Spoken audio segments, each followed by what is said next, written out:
Welcome back to another episode of Against the Call. This is episode 22, and we have a special guest with us today, VictionaryHD from YouTube, everybody. Victionary, how's your day going, man?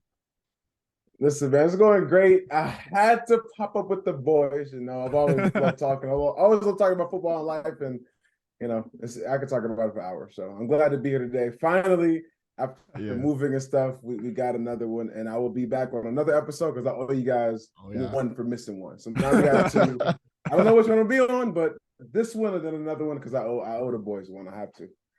You into March Madness at all? Yeah. Yeah, I need UNC to get their stuff together. Because right now it's embarrassing. Caleb Love, I need you to get it together, buddy. Please. Because right now it's not looking good. We lost last night to Miami, or 2 nights ago to Miami, I think. Yeah. I think Miami, yeah. Not looking good. Not looking good at all from like 2 years ago. Yeah, last year, I think. What if last I were year we to won the championship, correct? in the championship or won it? Because last year was Kansas. No, we were in it last year. It was Kansas. No, the year before then, my bad. The year before. Or wait, no, it was Kansas and North Carolina last year, actually. Yeah, you're right. But yeah, that was but we folded in the clutch. It was disgusting. But get it together, boys. Get it together. What if I were to tell you I was a Duke fan? All right, I'll talk to you later. This is not gonna go great. You know what though? I respect you, Dukies. I respect you, Dukies. You wear that ugly blue with pride. You're like nobody likes that blue. Like Cowboys blue. Like that blue is just not associated with good teams. I'm sorry. It's just. But you wear baby blue. It's baby for a reason. Baby. Yeah, but everybody loves babies. Everybody loves babies. Nobody hates babies. You can have an ugly baby, people will still love it. You can have a weird baby. Like, people can love it. Baby blue is the best. I don't know, man. When the baby's crying behind you in a restaurant, that pisses you off on the airplane. You're right, but then you look at it and you're like, you know what? Okay, I give you a pass. It's cute. It's cute. It's fine. It's cute. It's cute. Just shut it up for this. All right. Enough about babies. Michael, you want to start off? So when did you start YouTube? Great question. Okay, so when did I start YouTube? Okay, so everybody has their own, like I call it the origin story, like the superhero movies. It's always amazing hearing everybody's story about how they started. So for me specifically, I created my YouTube channel in 2013, but I wasn't uploading it and taking it serious. I mean, I still, to some extent, don't take it serious nowadays because I still like to have fun. It's still just an outlet for me to just enjoy things and have fun. But maybe I should take it serious because, the game is changing. And I'm actually starting to look into more of the, I guess you would say the algorithm and the this and the that and this. But literally up until maybe about 6 months ago, I just uploaded, and I still do it now, but uploaded whatever. Like I just hit record, talked about whatever, had no flow, had no idea, had no notepad, I'm gonna write this down on a no, it was just authentic. It's just that. It still is. There's just more of a preparation behind it. Like I'm preparing like the thumbnails before I do the videos now, so I can have an idea. So it's like brainstorming and then doing it. But start off in 2013, wasn't uploading serious, started with Call of Duty. But like I started with Call of Duty, but started with Call of Duty. Had the clan, the GG, was it GBs, game battles, uploaded that stuff. Yeah. Never really stuck because I never had audio, I never had commentary, didn't have face cam, none of that stuff. So, years go by of me just uploading that 2K, random little Madden videos, just any and every game I played. That was what YouTube was for back then. It was just whatever. And then about 2018, about 2016, 17-ish is when I started doing face cam and taking it a little bit more serious. And I was getting a little bit more creative, getting out of my comfort zone, doing more face cams, more this, more that. Because even to this day, man, recording in front of an audience is still, I can do it. it's just annoying when people stare at me because like you know what I'm doing. You see what I'm doing, and you're just sitting there with like this, and you're like, oh, I wonder what he's doing. You see what I'm doing, bro. Like just keep on walking. Other than that, I'm good now. But like 2016, 2017, I was still getting used to being behind the camera, hitting record, audio issues, making sure the mic was good, all those type of stuff. About 2018 is the first time I ever took YouTube kind of more serious. Like I focus my mental on YouTube and videos now, like trying to make videos that'll last forever that I can watch in the end. That's my ultimate goal, is to watch videos 20 years from now and look back like, oh, I remember that video. I remember I was doing this around that time. So that was my whole goal and shift in my mental was, let's make videos that I can remember forever. So about 18, 19, 2018, 2019, it took a little bit more serious. Moved to Memphis. I had nothing else to worry about but that. Yeah. And that was the biggest growth I've ever had, was when I actually 100% like devoted my time to YouTube, because I would wake up at about 10, YouTube, whatever whatever thumbnail I had to do. Because up until the last year or two, I was doing everything on my channel, whether it was editing, thumbnails, anything.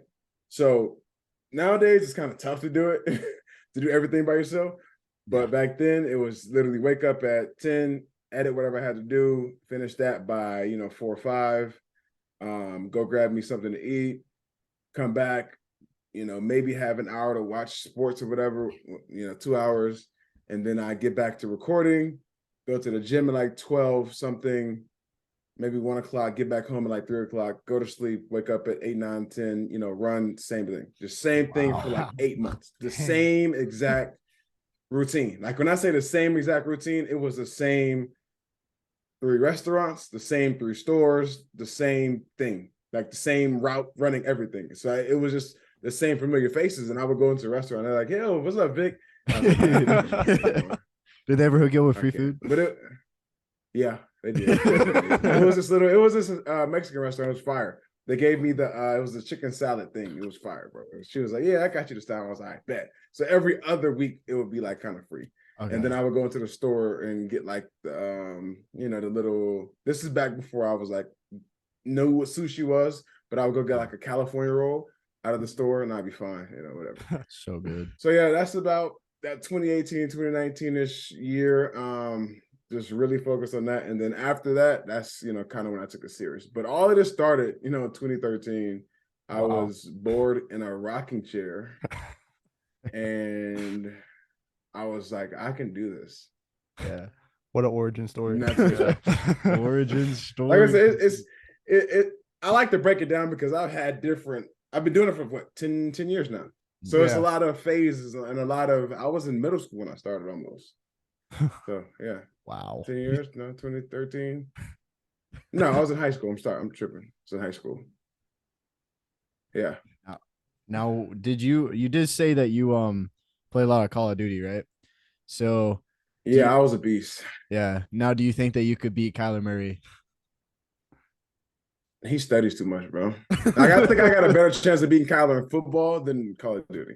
Like, I think I could throw further than Kyler. No, not further, but okay. So he might throw it further, and he might be faster than me. But I think I'm more accurate, and I think I can study a playbook better. So it's like 2 for 2. It's 2 for 2. We're even.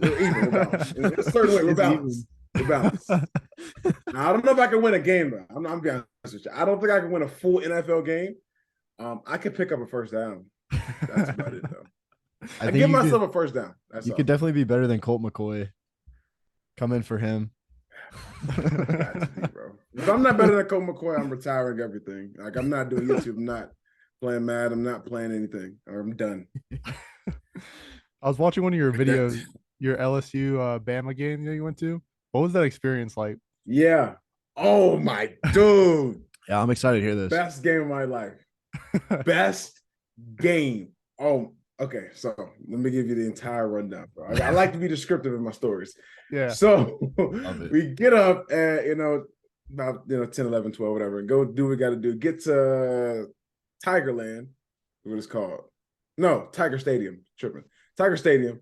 But it's like a big frat field, like a huge frat field. And so we're walking around doing the video of they get the right answer, I give them a beer, or if they get this, this little thing. Just testing the waters and different video ideas and whatever to see if people would like it, and they actually did. So I got to try it again. But we did that stuff, and while I was like giving them stuff, people were asking like, "Yo, let's chug real quick." So I'm like drinking with them, and so like slowly but surely, I'm getting buzzed as well as everybody else. And so by the time the game starts, I'm like, bro, I'm feeling good. Like I wasn't drunk, but I was just like, I feel great right now. I feel great. So we're like recording. The game starts off kind of. I thought Ben was gonna run away. I thought they were gonna destroy LSU. I'm not gonna lie. I wanted LSU to win so bad. That's my newish team. But I thought they were gonna destroy them kind of mean, like 45 to like 13. Bad. But they held on into the fourth quarter, and I was like, yo, we actually got a good game. And the whole time, we were pretty much standing up. The whole student section was pretty much standing up because it was a close game. So there wasn't really any time to sit down other than halftime. So after halftime, still standing up, still yelling, still rocking. I lost my voice for sure. And it wasn't until about the drive. It wasn't it was the drive before the last one in the fourth quarter. I think when Ben went and got a field goal or something. I forget exactly what happened. But like the game got tied up, and then on the first or second play of overtime, Bama scored, and I was like, man, this is trash. Bro. They're gonna win. They're gonna win. Like, man, I know we waited all this time. I'm a Chargers fan, so I'm like, we did all this just for it to finish, and we lose. And I was like, man, I'm done with this. And as soon as I said that, the next play happens. JD, it's JD, right? Yeah, JD runs to the right about 30-something yards, 20-something yards? Yeah. Scores. I'm like, yo, take the field goal, take the PAT, play until the next drive. I don't even want you to risk it. And then he's like, they're doing this. So I'm like, oh, they're going to go for two. And so we're all literally, nobody really is even in their seat anymore. We're just all in the aisles to run on the field. Just all in the aisle. Like I'm talking about like, there's breath everywhere. It was once cold, now it's hot. It's just breath, sweat. COVID could have been just dancing in there right now, bro. It's just whatever. And literally, they get the two, and it was like a half a second. Everybody just almost fell forward. Everybody just jump. And we had to jump over the first barrier. Then we had to jump over a table and then jump on the field.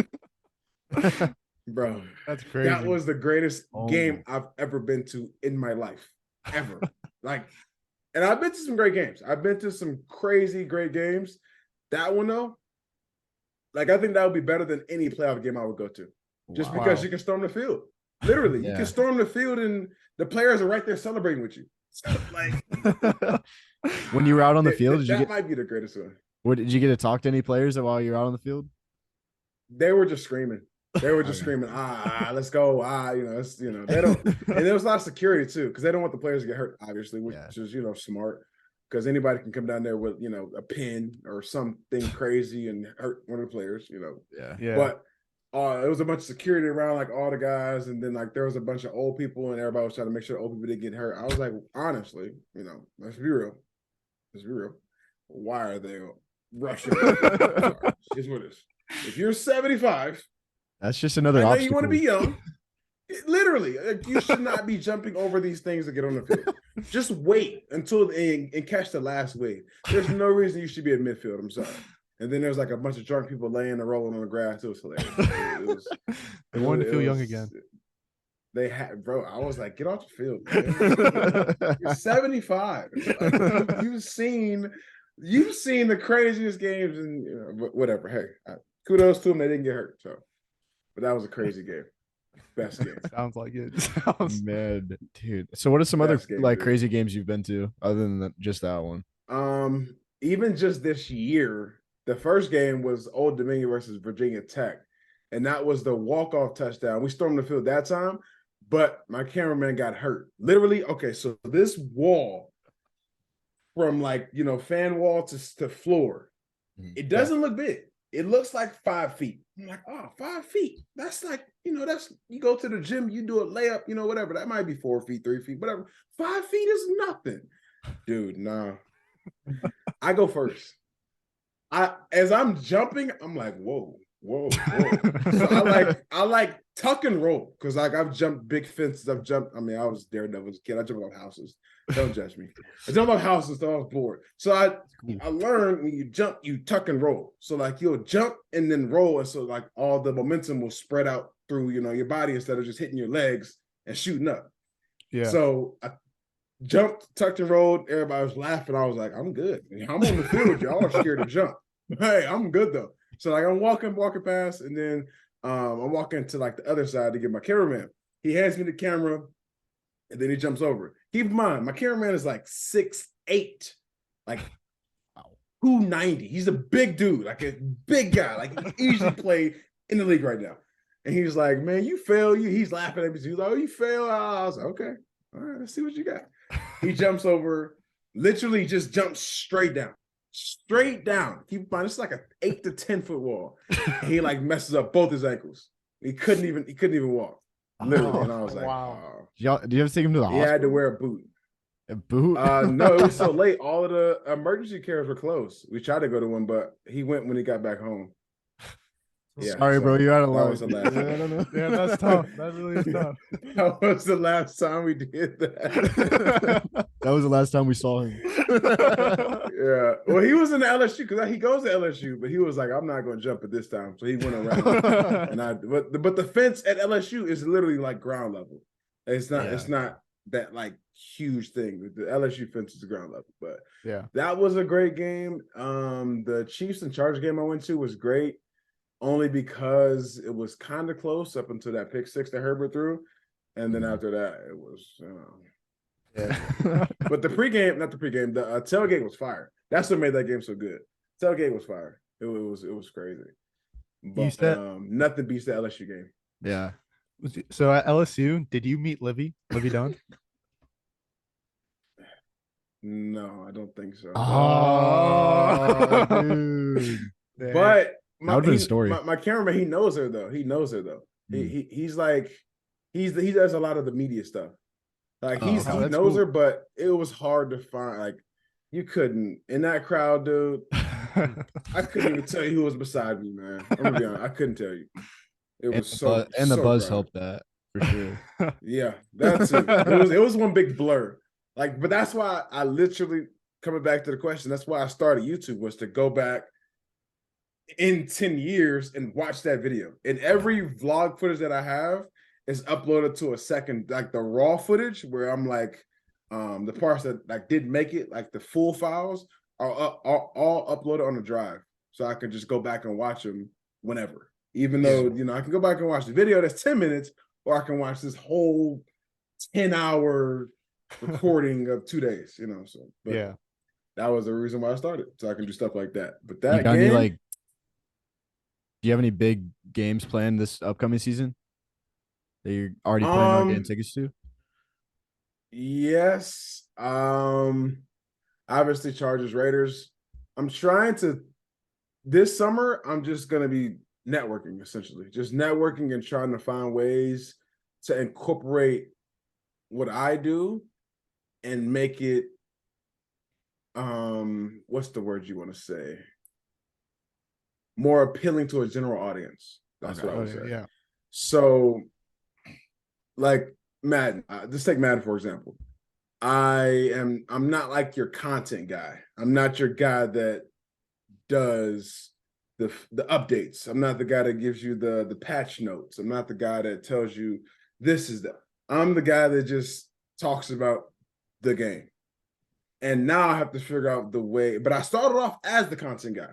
No knock to the content guys. It's the way it started off as a content guy talking about it for 10 minutes. And I was like, yeah, this is not fun. So then I branched off into the general, sports, Madden-ish, because I can still do 2K. So I would say Madden football, Madden 2K guy. But I'm figuring out a way to make IRL football-ish content appealing to all audiences. Yeah. Because it looks easy.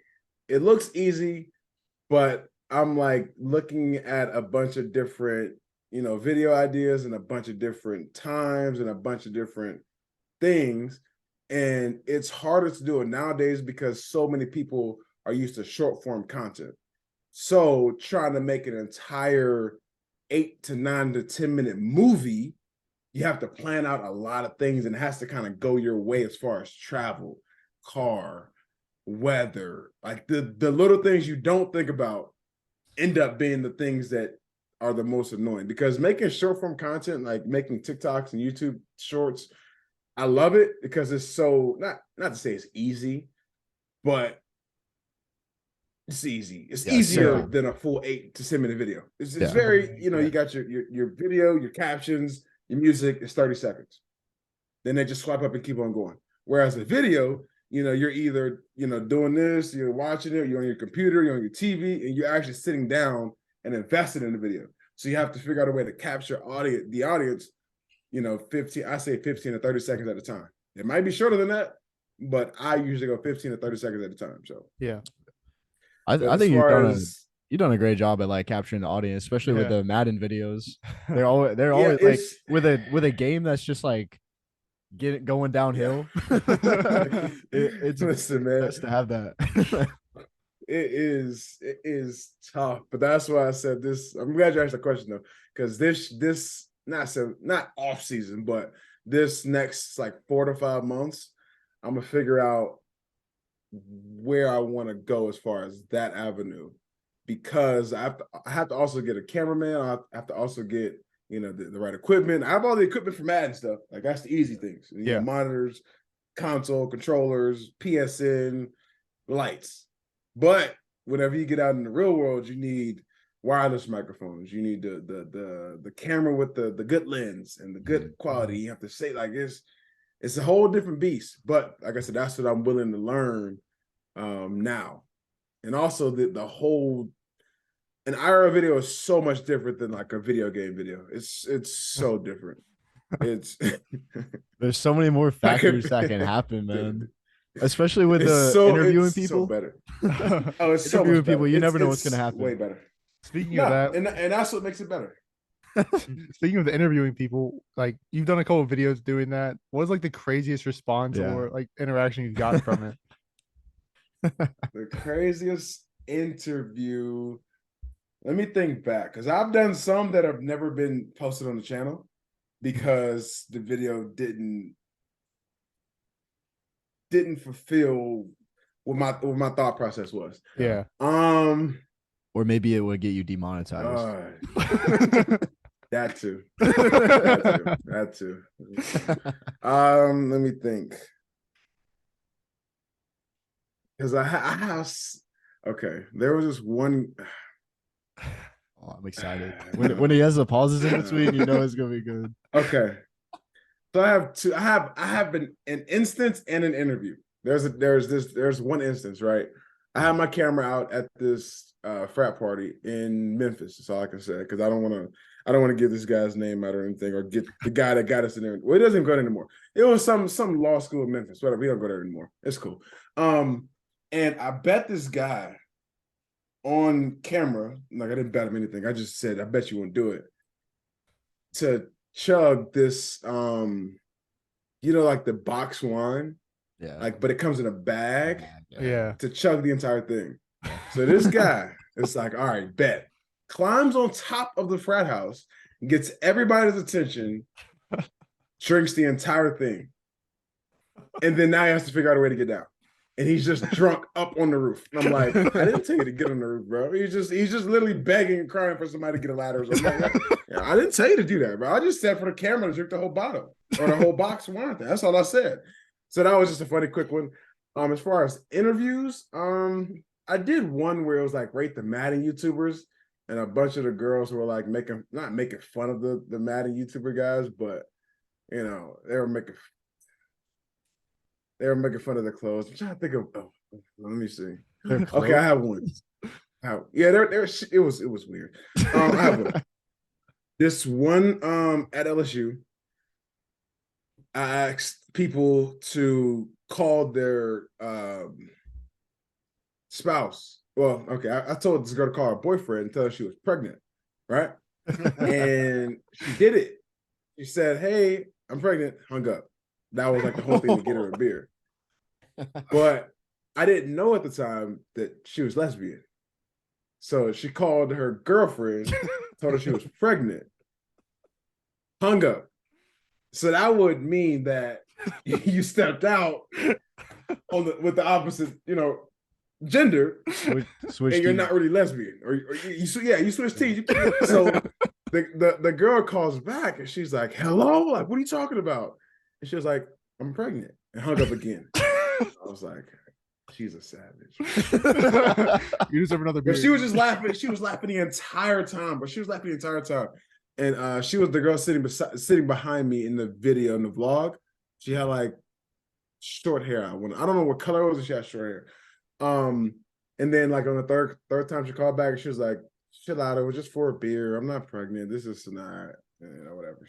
Yeah. That was the funnest one I could think of off the top of my head. That's awesome. But they're gonna get way funnier now, because now I live in Nevada, so I have a bunch of ideas. I have a bunch of ideas of going to the strip, and yeah. So 3 calls for that lady. Did she get 3 beers, or still just 1? I got her 2. Her 2. The third one she didn't call. The third one she called back. The girlfriend called back, so that didn't really count. I gave her 2. Yeah, no, that didn't count. Dude, Nevada. Oh my gosh, you're gonna get some crazy stories. Some crazy people. I'm literally. You can walk the strip for 30 minutes and get 2 hours of content. I love it. I just have to wait for it to get hotter. Wait for it to get a little bit warmer. I can go to the pool parties and do it. I can go I guess it's gonna be, like I said, this whole next 4 or 5 months is gonna just be studying. Not necessarily, I wouldn't call it studying, but trial and error of a bunch of different things. Because I know where I want to go, and like Madden is always going to be with me. It's just going to be on a second channel where I'm not as focused on it. Mm-hmm. It's just me playing the game whenever I want to against, soon, like NFL players, different, celebrities, different type of videos I'm uploading once, twice a week, and I'm not devoted to it. I'm more devoted to creating the evergreen, everlasting IRL content that is a way, broader audience. So, just, excuse me. You're that's that. You say you got NFL players cooking up that you're gonna play with? Oh yeah, I'm always drop right now. Message them. There's okay, so there's one. That's like he's like my homie now. It's Darrington Evans, but he plays on the Bears, so there might be a quarterback that might be in one of the videos soon. I'm sure you know which quarterback it is, but then there's another social media. No, there's another social media quarterback that his name is Kurt Banker that he's talking to as well. So we got some fun, funky little stuff in the works. But whenever Darrington gets back, because they're in the off season now, whenever they get back up to, because everybody, I knew this happened, but I didn't know it happened so quick. Whenever their season ends, they're going back home. Like they're going back home. So like all the players disperse back to, their hometowns and whatever. Yeah. So whenever they all get back up there for training, I'm gonna go up there, do some stuff. Hopefully by this time, I'm praying all of the COVID rules are completely dropped. Because last year they still had some in place, so we couldn't go in the facility. But I'm hoping next year all of the stuff is dropped and we can go actually do videos in the actual facility, which would be fire. So that is gonna be awesome, dude. Yeah. There's gonna be some good content right there. Speaking of your, and then we're trying to. Oh, sorry. Go ahead. No, you good. I was gonna say we're trying to put together a nice little football game between 7 of us versus 7 of them. Just gotta. That's sick. That's awesome. Yeah, so On the practice field. We just gotta. Yeah, we just maybe gotta on Soldier Field. That would be big. That's the ultimate goal is to get 7 of us, and then against 7 of them. That would be amazing. But baby steps. We can go into like the middle school. Go to the middle school. It'd be fine. If you need a 7th man, just hit me up. Listen, we might need you. Okay, listen, we might need you. So right now we have a solid 10-ish that are like yeses or maybes. But not all 10 are gonna say yes when it actually comes down to it. So yeah, I got an intramural flag football game next Tuesday, so it's gonna be a big one. Send them your highlights. I'll send you my highlights from my intramural flag football game. And yo, did you see that one clip? I know this is completely off subject. Did you see that one clip of like AJ Green and Marquise Brown sitting down talking about highlights? No, I didn't. I didn't see it. Oh my God. Okay. So basically, Marquise Brown's trying to explain huddle highlights. Like, we know what huddle highlights are. You go to the internet, you look up huddle, HUDL. If you look up the person's name, they're highlights. But apparently, AJ Green didn't have these back then. They had like the VCRs with the big box TVs. And he was like, so y'all just rolled in the TV and watched highlights, and that's how you got found? And he was like, yeah. He was like, there was no circle highlighting them or nothing. He was like, we just had to go up there and point out which play was crazy. Now that I think about it, how did players get found, essentially? Like, it's so much easier nowadays than it was before. And I kind of love that for everybody. I feel like it's a little bit more fair. Just the numbers on the jerseys. That guy. Dude. Don't let him get lost on the screen, bro. Where'd he go? Bro, you run out of frame, it's like, what did he do? What did he okay. But I just thought of that random story when you said that. Dang. No, that's funny. I don't even know how they did that. I wouldn't have guessed it until he said it. Really. I was like, maybe they just come to the games and watch it. He was like, no, they rolled in a big TV on a cart and put in a VCR. And I was like, like what we used to do in school when they bring out the movies. Literally. Yeah, literally. It's like, I'm like, bro, nah, man, it's not for me. One of my questions I had for you was, because you play Madden a lot, what's your favorite Madden or football game? Oh, that's a good one. Of all time? Yeah. Madden 13. Madden 13. That's a good one. Madden 13. Is that the one with Calvin Johnson? Because, the one with Calvin, and that one. Okay. I played Ultimate Team in Madden 12. No, in 11. I played every single Ultimate Team. 11, it came out during the summer. 12 was still kind of beta-ish. But 13 was the first one where they were like, this is the one.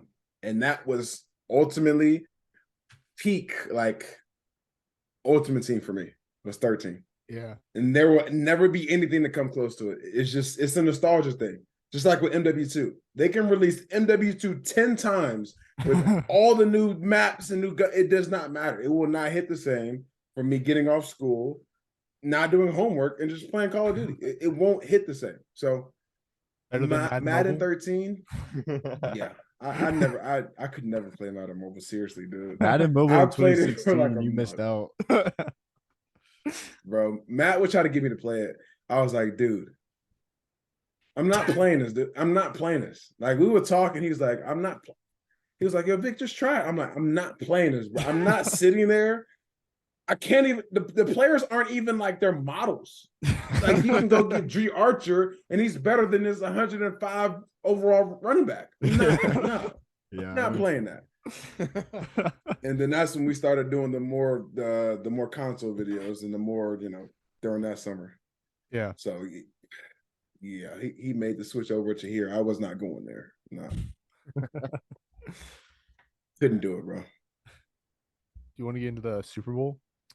Yeah, Vic, we were gonna ask you, what are your thoughts on the Super Bowl? Like, I think that was one of the biggest questions we had for you, really. Great Super Bowl. Halftime was like a 9.5 out of 10, only because it was Rihanna. If it wasn't her, it'd be like a 5-4. And it wasn't that, but because of her, it was 9.5 out of 10. I think the one last year, the halftime show, was way better because it was more than one person. But as far as the game, once again, we had a great game like last year. And unfortunately, they threw the flag at the right but wrong time. Like it was a hold. It was a penalty. It's just you hate to see it at that time because you want to see if the Eagles can go down and make, give them a fighting chance. But he held them. Now I think what Juju did on Twitter was corny though. That was middle school. Like that was like 12-year-old stuff, bro. Like, but he is only what 27? That was some KD stuff. AJ Brown put him in his place. Yeah, like I saw that. He humbled him real quick. He was like, "Oh, okay, I say you do it, big bro." I'm like, "Nah, you're okay, whatever."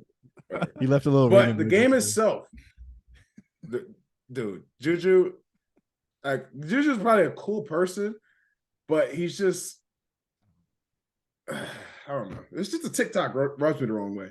TikTok dances and like all that stuff just rubs me the wrong way. You're too old to be doing that.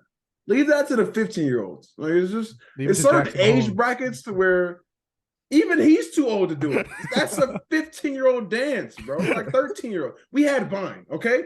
We had Vine. We had our time. It's cool. Let these kids have TikTok. After TikTok, it's going to be something else, and it's just going to keep going. It's fine, bro. Like but anyways, the game itself, amazing. 10 out of 10. Yeah. Great play calling, some great. I don't even think it was bad defense. I just think the offenses were amazing. Yeah, like it was. Every throw was where it was supposed to have to be. Like it was just great offense. It was still good defense. It was just great offense. Now the one Jalen Hurts fumble ended up being, maybe the reason why they lost. But other than that, it was a pretty flawless game from both quarterbacks. I don't think it was any interceptions, right? There were no picks, right? Oh. Yeah. Okay. So yeah, pretty flawless game from both quarterbacks, other than the fumble. And he fumbled it without even getting hit. Really, he just it slipped out, passed it off, and yeah. So pretty flawless game from the quarterbacks.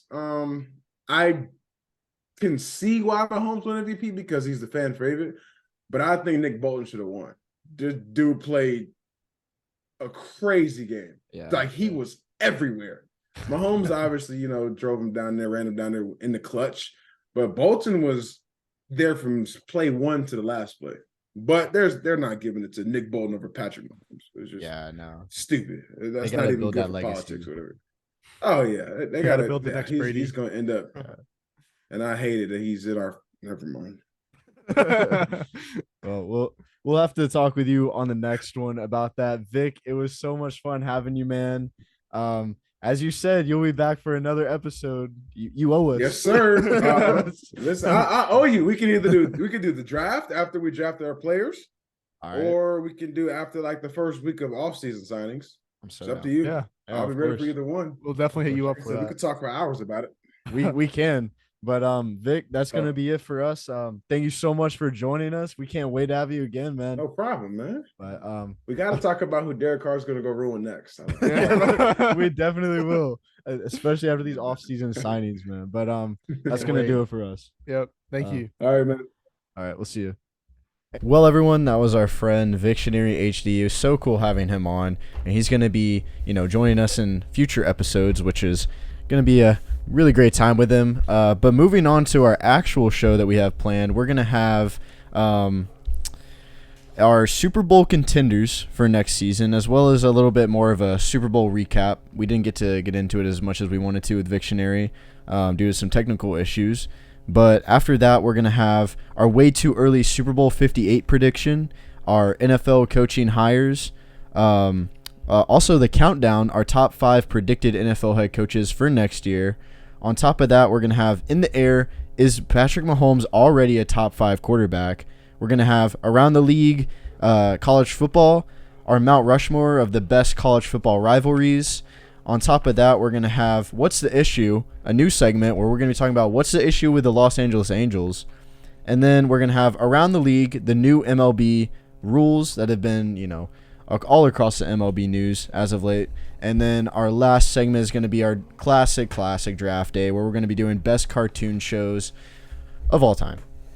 So, man, let's just start it off with the Super Bowl recap. We didn't get into it as much as we wanted to, but great game. Yeah, man, all my parlays hit, so I was pretty happy. Oh, I know. Yeah. Then we talked about that with a little bit with Zach too, right? Yeah. Yeah, we did. Yeah, a little bit. But we didn't like go in like full detail about the game, or did we?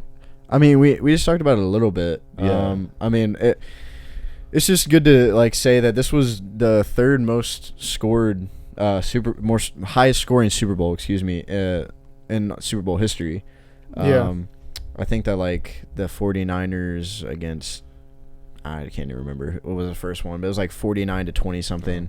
But on top of that, it was a great game for offense. A lot of people were saying, stupid people were saying that it was like a very slow game, a slow, boring Super Bowl. This is what I heard over social media.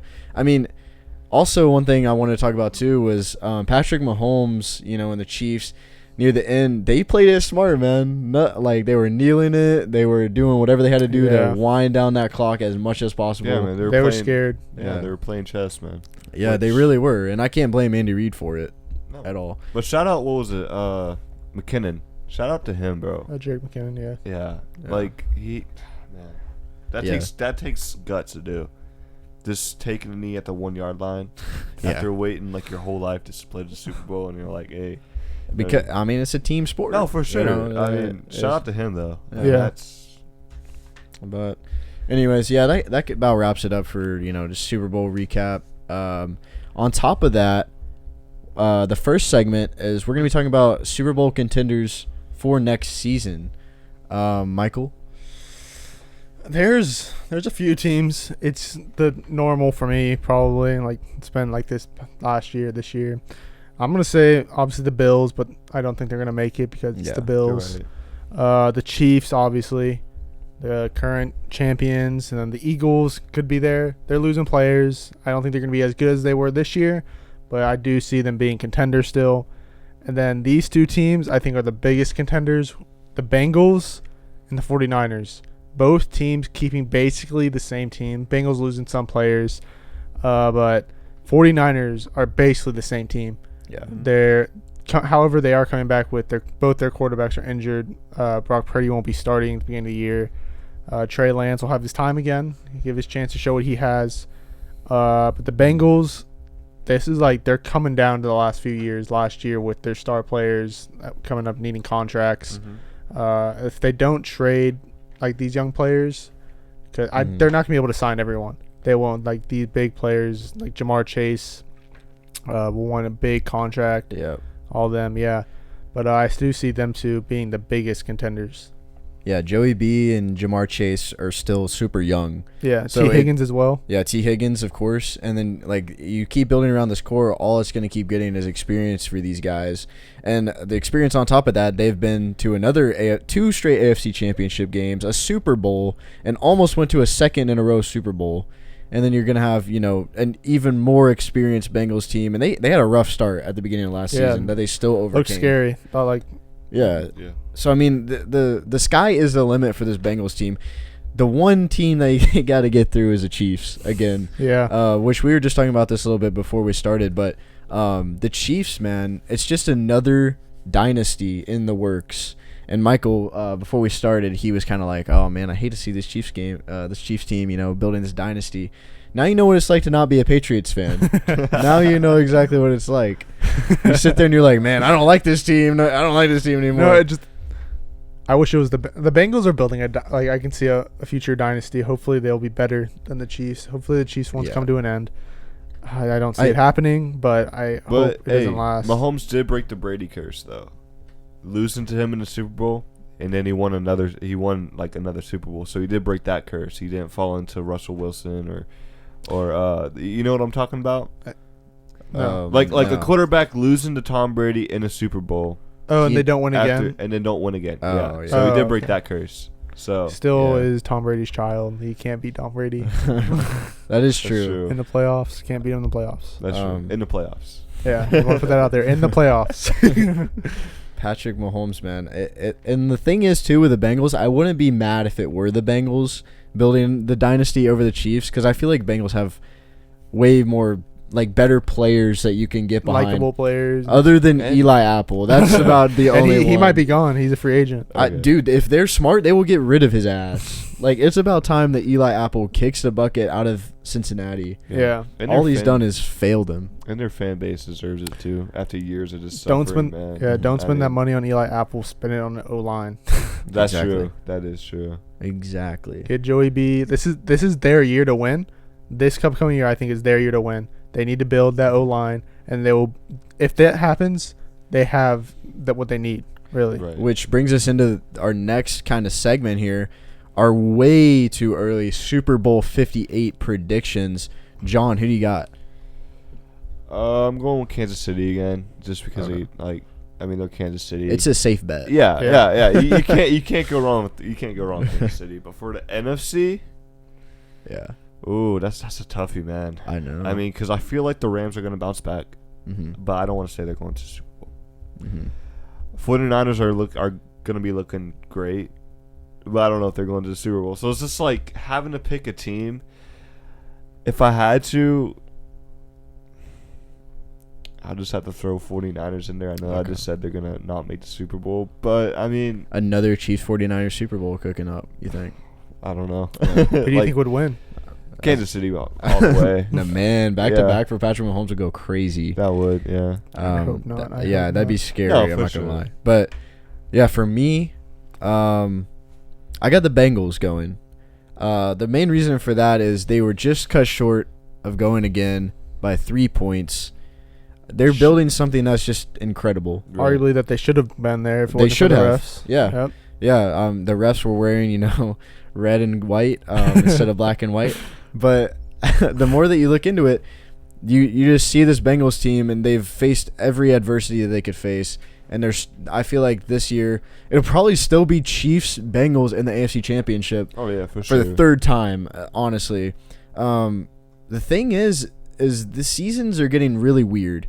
Because, in the past we've had our Rodgers, Mannings, Tom Brady's, and Russell Wilson's keep it interesting. But the best of the best that we're seeing in the quarterbacks are mainly all in the AFC. And on top of that, you got Allen, who just chokes every time. So he's kind of put out of the picture. And then the guys that are left that are still elite quarterbacks like Russell, well, not still elite, but previously elite quarterbacks like Aaron Rodgers and Russell Wilson. Like I said, they're previously elite. They're not at that level that they should be. Aaron Rodgers may not be there soon. He may be coming to the AFC. Yeah, I know, but that's just another better quarterback to add to the AFC. Yeah. Which gets into my next case. The NFC for next season is so wide open. We're going to be seeing a better Lions team, probably a Lions team that goes to the playoffs, if I can be honest. Thank you. I said that earlier. I said that in a past podcast. I do think they'll make the playoffs. Yeah. I think that's very, very possible. It's very, very likely that they miss it by one game again, like they did this past year. But the NFC is so wide open, like I'm saying, that it really comes down to two teams that can make the Super Bowl next year. For the way too early predictions. Obviously, when you see how the draft goes and everything like that, but it would be 49ers and Eagles, in my opinion. And the reason that I say that is, which, by the way, I have the Eagles going again. The reason I say that is for the 49ers, I don't know what the quarterback situation is going to look like. You draft Trey Lance number 3 in the draft? 3. That's the guy. You just drafted Brock Purdy, the last pick. You're gonna want to start Trey Lance again, despite Brock Purdy's, everything that's happened. Besides, he's dealing with an injury now. He's out 6 months. It's gonna be very interesting to see the quarterback situation next year. And if Brock Purdy does start, which he probably will get a start, he's not gonna be undefeated. No. He's gonna have his losses that make him, who knows, a better quarterback. And I said this before. I could see Brock Purdy dropping off this season if he does start. Yeah, I know what you mean. Yeah, that's the thing though. He will have more of a decline because it's gonna be more of a season that are put on his shoulders if he does start. He's gonna have some losses here and there, especially because the last 7 games that he played. I mean, who did he really win against? I mean, I could be wrong, but I don't really remember him beating any superpowers, which you can look that up. He did beat the Bucks, but the Bucks were the Bucks. I know the Bucks were the Bucks. That was his first game. I know against Tom Brady. But the Bucks were the Bucks. Though. Let's see. Scroll up a little bit. Beat the Cardinals. So he beat the Raiders. He beat the Bucks, the Seahawks, the Commanders. Obviously beat the Commanders. Obviously beat the Raiders, and that was a close game with the Raiders. I remember watching that. and then you got the Cardinals, who absolutely are dog shit. And then you get to the playoffs where, you play against the Seahawks again, who we already beat. A Cowboys team with, you know how the Cowboys always are in the playoffs. I don't even know how they freaking got there. But then, then he gets out and the Eagles absolutely demolish them. But like, Michael's saying, 49ers keep their roster. It's very likely that they go back. But the reason I have the Eagles, Bengals Super Bowl next year, Eagles go back. Jalen Hurts is him. Like, Jalen Hurts is definitely him. And, like, I love this guy, honestly. I like him, too, because he left Alabama, did the right thing. He goes to Oklahoma. Even though they claim him. So, which that is a really interesting debate, the claiming between Alabama and Oklahoma. But over Twitter, they settled it. I don't know if you saw that. Alabama and Oklahoma settled it. They both claim him, which is cool because I feel like Jalen Hurts should be claimed by Alabama. He was there for 3 years. Yeah, and also he got him to a national championship as well. Exactly, and as a SEC championship. Yeah, even though he got benched mid-game and Tua had to come in, but exactly, I mean, that's the start works. of his villain arc too. Yeah, because ever since then he was just on the up. So. And like the thing is the Eagles team. They're probably going to have an easy schedule next year. I mean, I don't know their schedule so far, but it'll probably be easy, easier, especially with them being in the NFC East. I mean, you can't say that, though. NFC East think about this. Great. Man. I agree with you, but the Commanders are not going to be as good as they were last season. On top of that, you're going to have a Giants team who they beat twice in the regular season. They can easily play them again. Right. And then you got a Cowboys team. Who the hell knows what's happening with the Cowboys? Who knows what's going to happen this offseason? Jerry Jones needs to get his shit together and get some things figured out. So this is their division. Like, it's their division to lose. Exactly. Yeah. And the NFC, there's so many teams that are just mediocre, or rebuilding, or things like that. And then you got the Vikings, who are just going to choke again in the playoffs. So it's hard to even say that the Vikings would go far. Right. So the main reason for that is the offense. Now Michael did mention to me before we started recording. A lot of the defensive guys are going to be, free agents and that sort of thing. But two of the names that are big that are going to be free agents is Jason Kelce and Fletcher Cox for the Eagles. Those guys are definitely getting signed back. No, for sure, especially Kelce. He was drafted by them, and I'm pretty sure Cox was drafted by them too. Yeah, they're gonna want to keep them around, and they don't have to worry too much about their entire offense. Devontae Smith I love Devontae Smith because of his adversity he faces, and he still comes up huge in big games. He's going to keep that ball rolling. AJ Brown is he's AJ Brown. Exactly. I mean, there's not much you can say, dude. Yeah. He's a beast wide receiver. So happy he's out of the AFC South. So it's looking good for the Eagles to at least go to the NFC Championship again. Right. At least the NFC Championship. But I got Bengals Eagles Super Bowl. Michael, go ahead. Yeah, with like you said, Eagles are losing big guys. They're losing Robert Quinn, their defensive end, James Bradbury, Brandon Graham, all these guys going to free agency. Their defense plus their offensive coordinator and defensive coordinator gone. Yeah, which is good to mention. We'll talk about that a little bit later, but they're gone. Who knows how we can see that offensive coordinators and defensive coordinators have huge roles on their defense. So they can change the entire way they do it around there.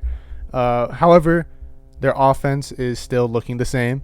It's going to be still Devontae Smith, A.J. Brown, Jalen Hurts, and even Dallas Goedert. Jason Kelce's definitely going to come back. Their O-line's going to be good. Mm-hmm. But I'm going to go with my Super Bowl will be, I think it's going to be the Bengals. I think I said this earlier. This is their year to win.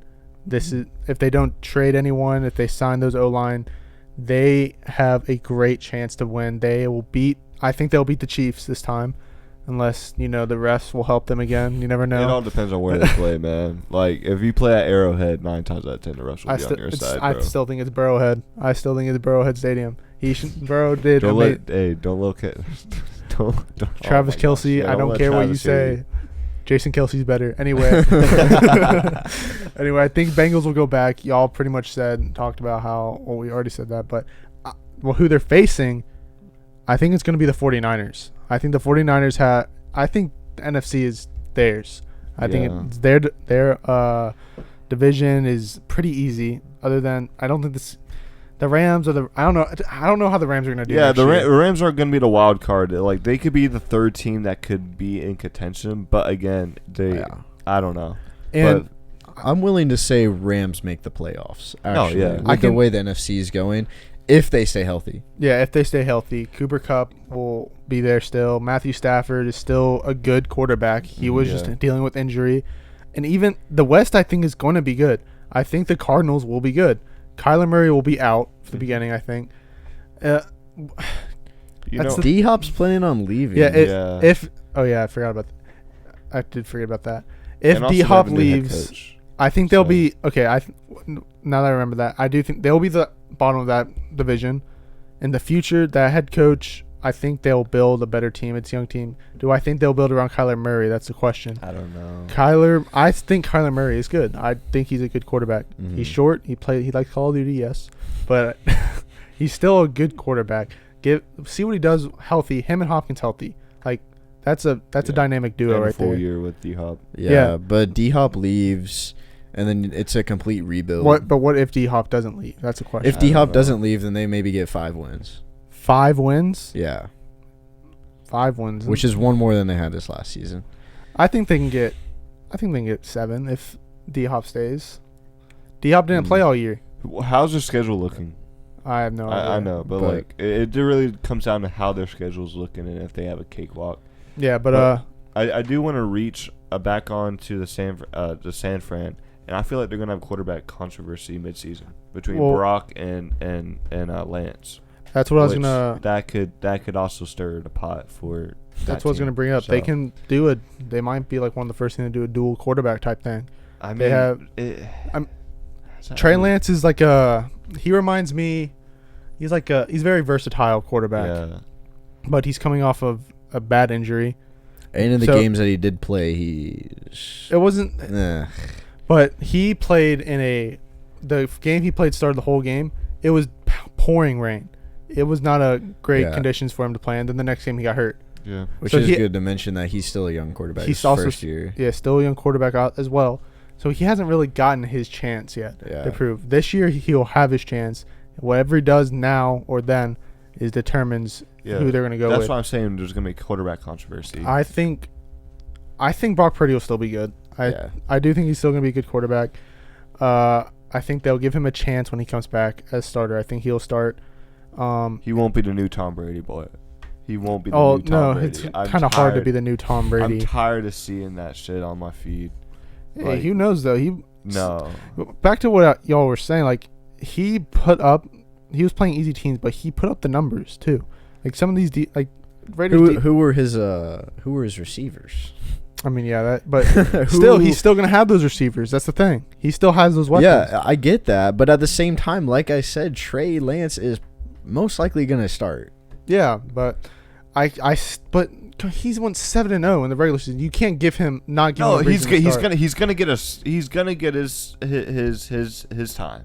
It's his job to lose. Yeah, for sure. He's gonna get his time, but I'd still put Lance over Brock just to see how they do. Yeah, even George Kittle said that Brock Purdy should be the starter, and it's his job to lose. Of course, he's going to say that because he's a starting quarterback and he led you to the playoffs. Like you're not going to be like bashing your quarter. You're not going to be like, oh yeah, I think another guy should start over the guy that the third overall pick they took.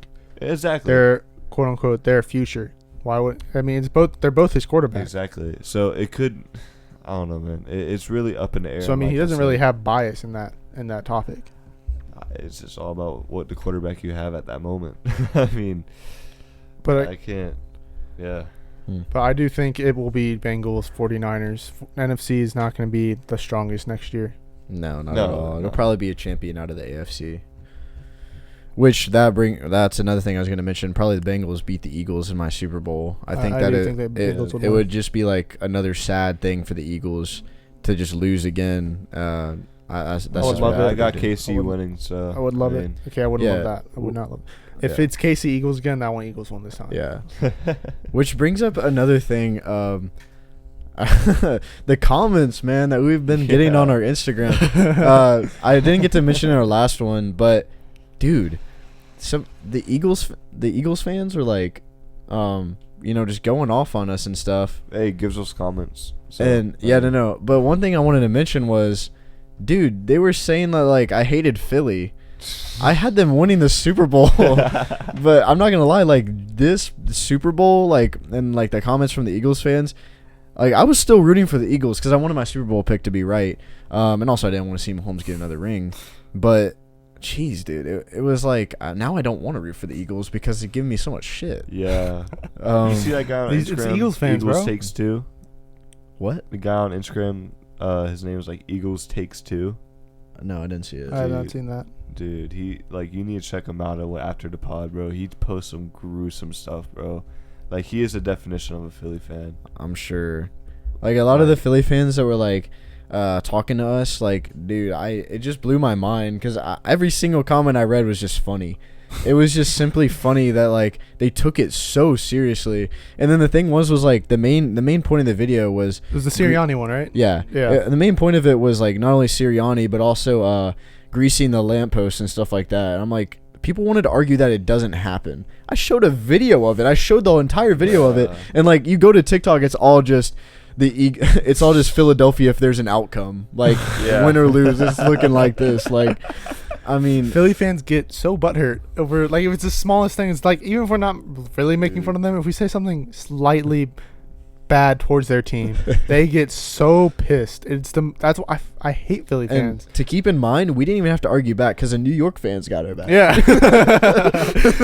New York got us. New York stepped up. The only time I'm gonna be rooting for New York, bro. So shout out to them. It was funny, rare W for New York.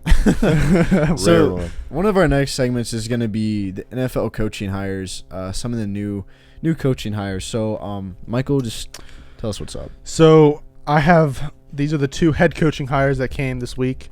Colts hire Eagles offensive coordinator Shane Steichen. I don't even know. Something around that. And then the Cardinals hired the Eagles defensive coordinator Jonathan Gannon. Yeah. Eagles losing both their offensive and defensive coordinators, both very good. They showed that they can lead teams. Mm-hmm. And do I think they're going to be like that? No. Not at all. Especially with the Colts. They need to get a quarterback. Andrew Luck, come back. They need to get a quarterback that isn't old and needs a good salary. Yeah. Like they have with Phillip Rivers and Matt Ryan. And then you draft Sam Ehlinger, who is absolutely shit in the NFL. Do you think they'll draft the quarterback this year? I hope so. They should. Anthony Richardson, maybe? They can. They could, but if they're smart, they'll go with C.J. Stroud. Yeah. So another thing with that, they have a good young wide receiver in Michael Pittman. They also have Jonathan Taylor, a young running back. They have a good offensive line. They need that quarterback to get them wins. Their defense is even good. They even have a good defense. But they suck so bad because of their quarterback situation. And you know what? I'm totally fine with that. I'm totally fine with them sucking. You know, I like the Colts. The whole, you know, the vision they could suck except the Jags. So, the Colts are like unproblematic, and I mean I don't mind them either because Peyton played there. Yeah. But the thing is like John's mentioning, the division is for the Jags to lose. Like the Jags will definitely go back to the playoffs unless Tennessee has something. But Titans get something going with maybe Josh Dobbs, or maybe Houston's gonna have a breakout season as what's his face said. So Wesley. Yeah. I think Tannehill's gone. Yeah, I think that he's gonna. Well, he's already being pursued by the Jets. Yeah. So I would take that honestly. Because they're gonna get a quarterback. Tannehill is who I'd want them to get out of anyone. Get Zach Wilson. God, that would be awesome. They just stick with Zach Wilson. So like. What? Tennessee getting Zach? Oh no, I thought you'd mean the Jets. No. The Jets would trade Jack Wilson to the Titans. No, I'd hope that never happens. Besides, Josh Dobbs is a better quarterback than Zach Wilson. Yeah.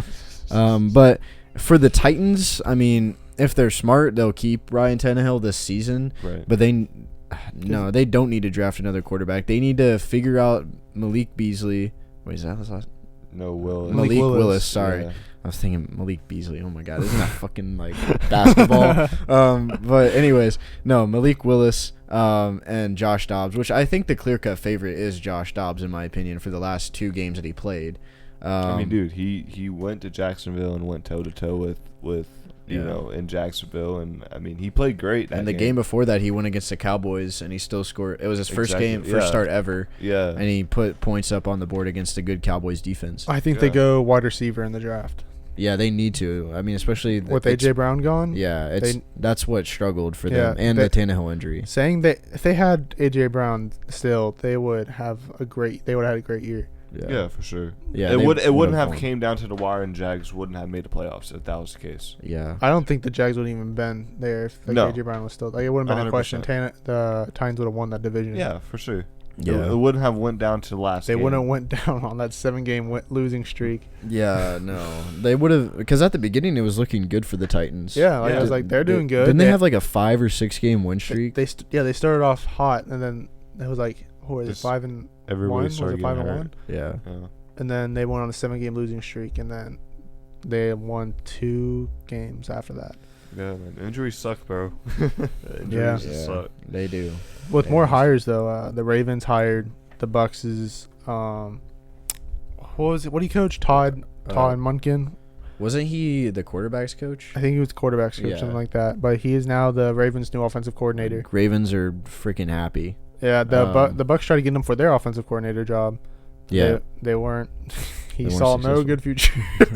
He's like, oh, Brady's gone, I'm gone. He's like, well, maybe I can coach Lamar over coaching Kyle Trask. And that's fair. That's a fair assessment right there. Hey, might get Derek Carr. Yeah, well, I'm hoping the Bucks get a good quarterback this offseason, like a free agent quarterback. We can't be relying on the rookies. Like I've said this before, they need to go Jimmy Garoppolo. Jimmy G or Derek Carr. I'll be happy. I think Jimmy G, like, he resembles the closest to Tom Brady. Not like winning wise, but like play style wise. I mean, he backed him for years. Got the Patriots. They won with the Patriots when Brady was out. He brought the 49ers to the Super Bowl. He was doing very good with the 49ers this year, and injuries just suck with him. Yeah, but also the Bucks are losing Chris Godwin unless if we sign him back. We still have Mike Evans. I've heard they might be trading him. So you're saying we're gonna do a full ass rebuild again, and we're just gonna go back into. They might. We got the ring, and now it's. I know. Yeah, we had our time. So just like last time. Yeah, exactly. We're just gonna go on a constant rebuild and just. Yeah. But hey, tickets will be cheaper. For sure. Yeah. We can go to games more often. Yeah, hell yeah, dude. Hey, Tampa Bay Buccaneers sponsor us. Yeah, Raymond James sponsor us. The entire company. I do want to mention one thing. Where you said earlier that Josh Allen just like he always chokes. Yeah. Is he the new Phillip Rivers? Dude, that is a great question. That is awesome. No, I think he might be. Because Phillip Rivers was great. He was so good. He was very, very good. He had great teams around him. All the time. The best offensive and defensive rating in a season, and they missed the playoffs. Missed the playoffs. I don't even know how that's possible. I don't think he will miss the playoffs. I think he'll always make the playoffs. I just don't think they'll win the Super Bowl. Do you think Diggs will leave? No, for sure. If they keep frustrated. Doing if they keep that sideline during the playoffs, that what against the Miami, I want to say, right? It's brutal. Was it Miami or was it? It was against the Bengals. Yeah, the Bengals when they lost. He didn't go to the locker room. He left. He went in the locker room, changed, left, and then one of the teammates, someone had to come get him back and bring him back, and then he left right after that. Yeah, which I was actually talking to our friend Jay about that. And Shout out Jay. The good thing about that is, I think that he gives it one more year with the Bills to see what happens. One more shot at the Super Bowl. What's his contract like?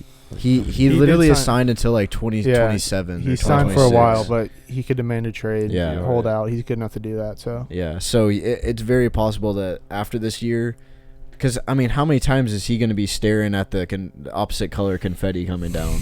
On his head. Yeah, like there's no more of that. It's one more year and then he's gone. What do the Bills need? Like, they have everything. I don't see anything they need. They need to not be cursed. Yeah, that's what they need. Actually, they need a running back. They do need a running back. Devin Singletary sucks. I'm sorry. He doesn't suck. He's sucks. Mediocre. He's under mediocre. A decent. I wouldn't say that. I had him in fantasy. He did pretty good. He did mid, dude. Very mid, if anything, at best. That's what I'm saying. He doesn't suck. He's not a low-tier running back. He's mid-tier.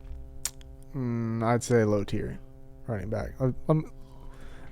but other than running back, I don't know what they would need. And running back's not even Josh Allen's a good runner. He can get yards on the ground. Yeah. But I'm trying to pull up these stats real quick of Singletary to see what he did last year. Freaking loads, dude. Man, I'm taller than Singletary. That's crazy. Let's see. He's had one game over 100 yards last year. One game. And the highest after that, he did 86 with the Browns. Yeah.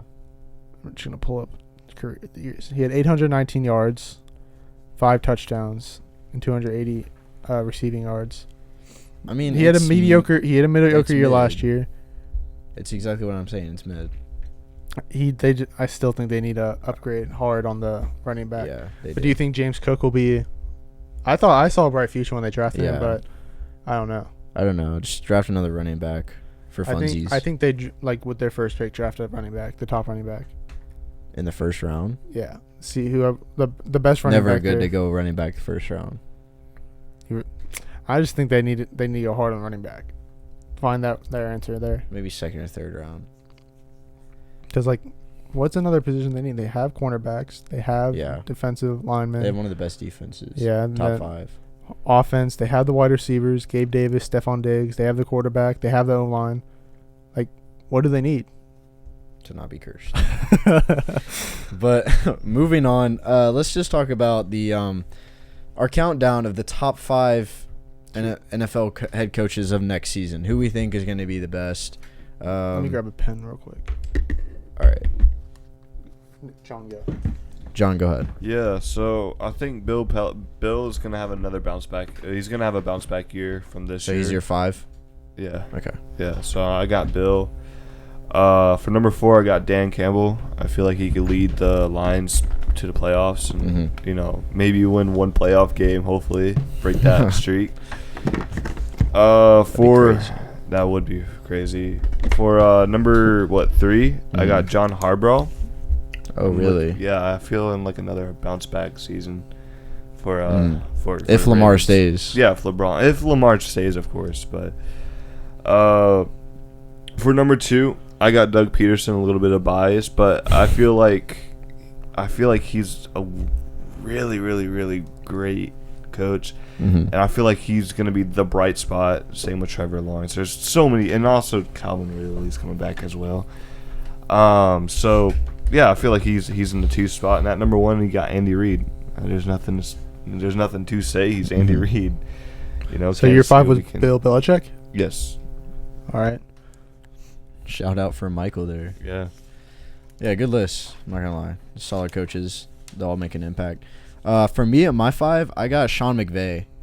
I think we were talking about it a little bit earlier. Bounce back season for the Rams. I think that this could go in full swing, and he could be one of those coaches that might win Coach of the Year. Honestly, if he makes that big of a comeback, he could win Coach of the Year next year. Yeah. Just like Brian Dable did. At my 4, I gotta agree with John. Doug Peterson. I think that especially after last year, he's definitely going to be in the conversation, probably again for Coach of the Year. Just if he keeps it up. If we get that second half of the season Trevor Lawrence that we've seen, then for the whole season, then we could be looking at a 10-11 win team, not only a 9-win team. It could be a 9-win team again, but I think it'll be 9, 10, 11 wins. Doug Peterson's up there again. At my number 3, Andy Reid. I think Andy Reid is going to always be there for as long as he coaches, which I think he only has a few more years left in him. But he, like you said, man, he wants to keep coaching. I respect the hell out of it. Andy Reid at my number 3. At my number 2, Kyle Shanahan. Kyle Shanahan runs one of the best offenses in the league. And our friend Jay, I gotta shout him out again. He's a big Kyle Shanahan guy, and I gotta agree with him though. It's a great coach because he is, and if he was a Coach of the Year candidate, right? Yeah. So then you got that going for him again. He has the same kind of play style, things like that. He gets up there, in the top 5 like I have, and then my number 1, I have Zach Taylor for the Bengals. Bengals have another great year. I don't think that he'll win Coach of the Year. This is more of just my top 5 head coaches list, but I think that Zach Taylor is going to completely blow away the AFC, him and Andy Reid, of course. But yeah. Go ahead, Mike. So my my honorable mention, Bill Belichick. I always have an honorable mention. I do think the Patriots will be better next year with Bill O'Brien at OC. But I think Bill will lead this team to a better season. But my 5, I'm going to go Andy Reid. Y'all said he'll be there every year. He's leading the Chiefs, that great team. Yeah. It's always as good. There was rumors that he was going to retire after this season, but he's back. So, like you said, maybe 1 to 3 more years, I'd say. I think it could be he wins another Super Bowl, he's out. Yeah. And then if he stays 2 or 3 years, doesn't have a Super Bowl, it's just he'll cut it quits. Yeah. But, yeah, y'all said everything. My 4, Kyle Shanahan. I think he'll have another great year. I think he'll lead this 49ers team again. He's already built this great team. He has the playbook. He has the wins he has the experience. He's been doing great. I think he'll be another finalist in the Coach of the Year. My 3, I'm going to go with y'all guys with Doug Peterson. He's only getting better with his team this year. I think their team will be heavily upgraded, especially with Calvin Ridley at wide receiver. I think they'll easily win their division. Mm-hmm. And then my 2, I have Sean Payton. I think Sean Payton is going to show how good of a coach he is while changing this whole Broncos team. Yeah. He's going to make Russell Wilson look good again, I think. He has everything, really. They have good defense. They have a good offense. And they're going to be a hard team in this division. I think that division has every team in there, I think, other than the Raiders. So the Chargers and Chiefs are going to be very good. I think they could be I don't think they'll be the Chiefs. I think the Chiefs easily have that division next year. Yeah. But I think the Broncos could beat out the Chargers next year. Okay. Very good chance. I think Sean Payton will change it. And then my 1, I agree with you, Nick, Zach Taylor. Like I said before, I'm really big on the Bengals winning next year. I think this is their year to win. Like I said, not much else to say. Yeah. Sean Payton was going to be my honorable mention. I was debating putting him at 5. It's just very hard for me to say. I'm surprised you had him at the 2. That's because I think he could win Coach of the Year. Yeah, it's likely he'll be a candidate or even win it. It's just going to depend because they're at 5 wins this season. Maybe they get 7 or 8 next season. Is that going to be that much of an improvement? I mean, Doug Peterson got there because dude made it to the playoffs. Broncos win 7-8 games next season. They're not making the playoffs at all, especially in stacked AFC. So, I mean, it's very hard to say. If he gets 9 wins, yeah, maybe. Yeah. But honorable mention for me. Good list. Yeah, well, that concludes the countdown. Next is our In the Air. Is Mahomes a top 5 quarterback of all time? Now, don't be mad at me. I copied this from ESPN. I was chilling, eating food. It's a good question. At Gringos, I saw it on the TV. I didn't even hear a word they said because they didn't have the volume up. But I was like, dude, this is a solid question because especially over Instagram, I'm seeing a lot. I was going to put it in one of our next segments. And I'm glad you put it in. Yeah. But, man, so is he? I know a lot of people say, I think it's too early to say. I mean, don't get me wrong. He has these stats. Like, he has the 2 Super Bowls. He has the 2 MVPs. But I like to compare him to the greats. Tom Brady, Aaron Rodgers, Joe Montana, Peyton Manning. Dan Marino, Brett Favre. Like, I don't know if I'd want to. It's so weird already. He's how many? 5 years in? Yeah. He's 27 years old. Yeah, I feel like one more Super Bowl, we could consider him top 5. Or even one more MVP, you could consider him top 5. Because, bro, like, despite the way he plays, bro, like, he's special. He is, yeah. He's definitely like the special talent that we're getting to see. Because think about our lifetimes, man. We're gonna get to see Brady, and then if Mahomes keeps this up, we're gonna have Mahomes to talk about too. Dude, to our children. It's gonna be, I'm gonna be like my dad. Like, because my dad with Tom Brady, I was like, Tom Brady's good. No, Dan Marino, Joe. Like, my dad was never a Joe Montana guy. He always says Dan Marino. And then, but our goat is gonna be Tom Brady. Like, I don't feel like. Well, now he says Tom Brady's the goat. Yeah, especially because he's on the Bucs. Unless if Mahomes could catch up somehow, which I don't see. The thing is with Mahomes, I don't think his career, like I said before, he's not going to last as long. And I could see it. I could truly see Mahomes catching up to Brady. Well, the trend, the exponential chart that you can see with Patrick Mahomes, he like meets Brady or even beats Brady, but like we've been talking about, are we ever going to see a quarterback win 7 Super Bowls and have one Super Bowl come from a completely different team? Because I don't think I ever see Patrick Mahomes leaving. No, I don't see. Especially with he's there till he's like 37. Yeah. Yeah, exactly. He signed that huge contract. He's there, and like you said, Michael, the play style. By the time he's 37, he's gonna be worn out. I mean, he's not gonna be the runner. Like, get out. Like, he's gonna be more strong. His arm will like start going down. I know. Too. The thing, maybe he could get that TB12 magic. You know, like get on that TB12 diet. Yeah. The thing is to put him top 5 right now. I don't feel like it's possible because of the sole fact that, dude, you're comparing people with career stats. Yeah. His career's not over yet. This isn't even a time to put a 27-year-old quarterback over a player that played until they were like 39, 40. And it's not fair to put up because he has 2 Super Bowls and 2 MVPs. Like, I don't really think it's fair to put him because you can't compare his stats. You're like, well, he hasn't played that long. You can't compare like their career stats to his. Yeah. He hasn't played that long. You can't say that. Well, I mean, yeah, he has the Super Bowls, but like, what if some of these players didn't have the teams? Like he had Tyreek Hill, Travis Kelce, he had even Clyde Edwards-Helaire when he was like doing good. He had Kareem Hunt, his rookie and sophomore year where they won. But like, not to mention you got Andy Reid, coaching too, which one of the greatest head coaches ever. Yeah. Especially after the Super Bowl, and if he gets another, oh my goodness. I mean, we're looking at like, up there with Belichick almost. Yeah. Well, there's a stat I want to pull up real quick. Yeah. But one thing I do want to mention about Mahomes, which is kind of cool, Mahomes broke the MVP curse. He finally broke it. And it's funny because the last person to do it, Kurt Warner, he had an MVP and won Super Bowl MVP. Kurt Warner was the guy to present him the MVP trophy. And it was broken. The curse is finally broken. Took, 20-something years to do it. But, yeah. Michael, what are your stats? The one is like, people are saying he's better than Aaron Rodgers career-wise already. I mean, Aaron Rodgers has 4 MVPs, but he only has 1 Super Bowl. Yeah, that's the thing. Like, would you put him over Aaron Rodgers because he has more Super Bowls already? Yeah, I wouldn't, because the sole fact, dude, Joe Flacco has a Super Bowl. Yeah, there's plenty of quarterbacks that have a Super Bowl, but they are not top 5. Like Brett Favre has 3 MVPs. Would you put him over Brett Favre already? That's what I'm saying. Like, I see Peyton Manning, top 10 is more of a better debate to say now, is what I'd say. Oh, yeah, he's definitely top 10. He's top 10, but I'd put Brady, Manning, Rodgers, Favre, Breeze.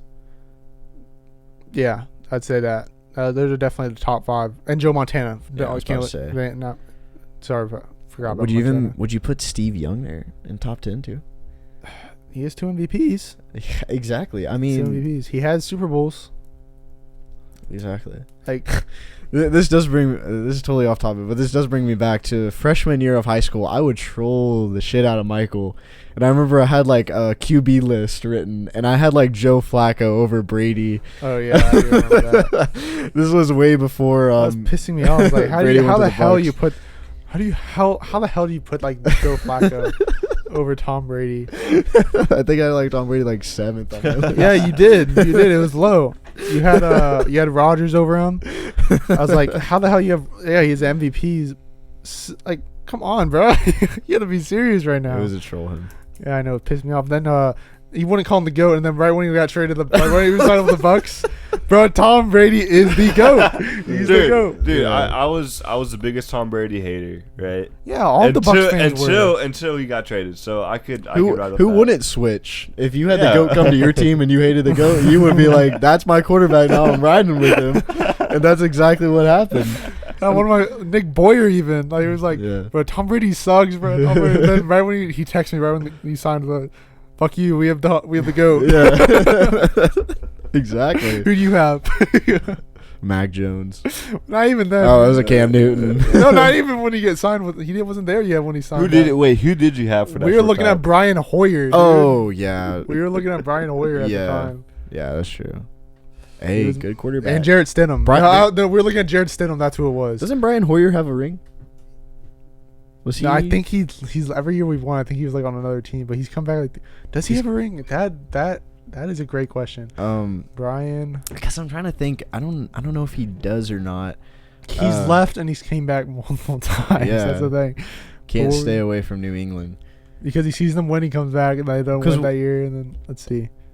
Yeah, there's like he has one Super Bowl. He's a Super Bowl champ. Okay, that's funny. All right, let's move on here. So the next one I want to talk about is around the league college football. Michael, could you pull out the picture thing that I had sent you? There's actually a lot of one reason I wanted to add this is because the college football entire landscape is changing right after the season. This is the last normal season that we are going to have. So let's sit back and enjoy it as it comes in August because there's a lot of changes happening. The first one is this is the last season of the 4-team playoff. This upcoming season, last time we're going to see 4 teams. I'm very, very excited for that. On top of that, last season before Texas and Oklahoma joined the SEC. It's going to be cool. And this is going to be the last season USC and UCLA are going to be in the Pac-12, and they were going to be joining the Big Ten, which brings up a question that I think is so stupid. I think it is honestly it's the dumbest move I've ever seen with USC and UCLA joining the Big Ten. I think that it completely ruins a lot of things. When you think of Big Ten, you think all northern kind of states. Northeast. Yeah, a little bit Midwest. Yeah. And then you're going to have these 2 Cali teams just there.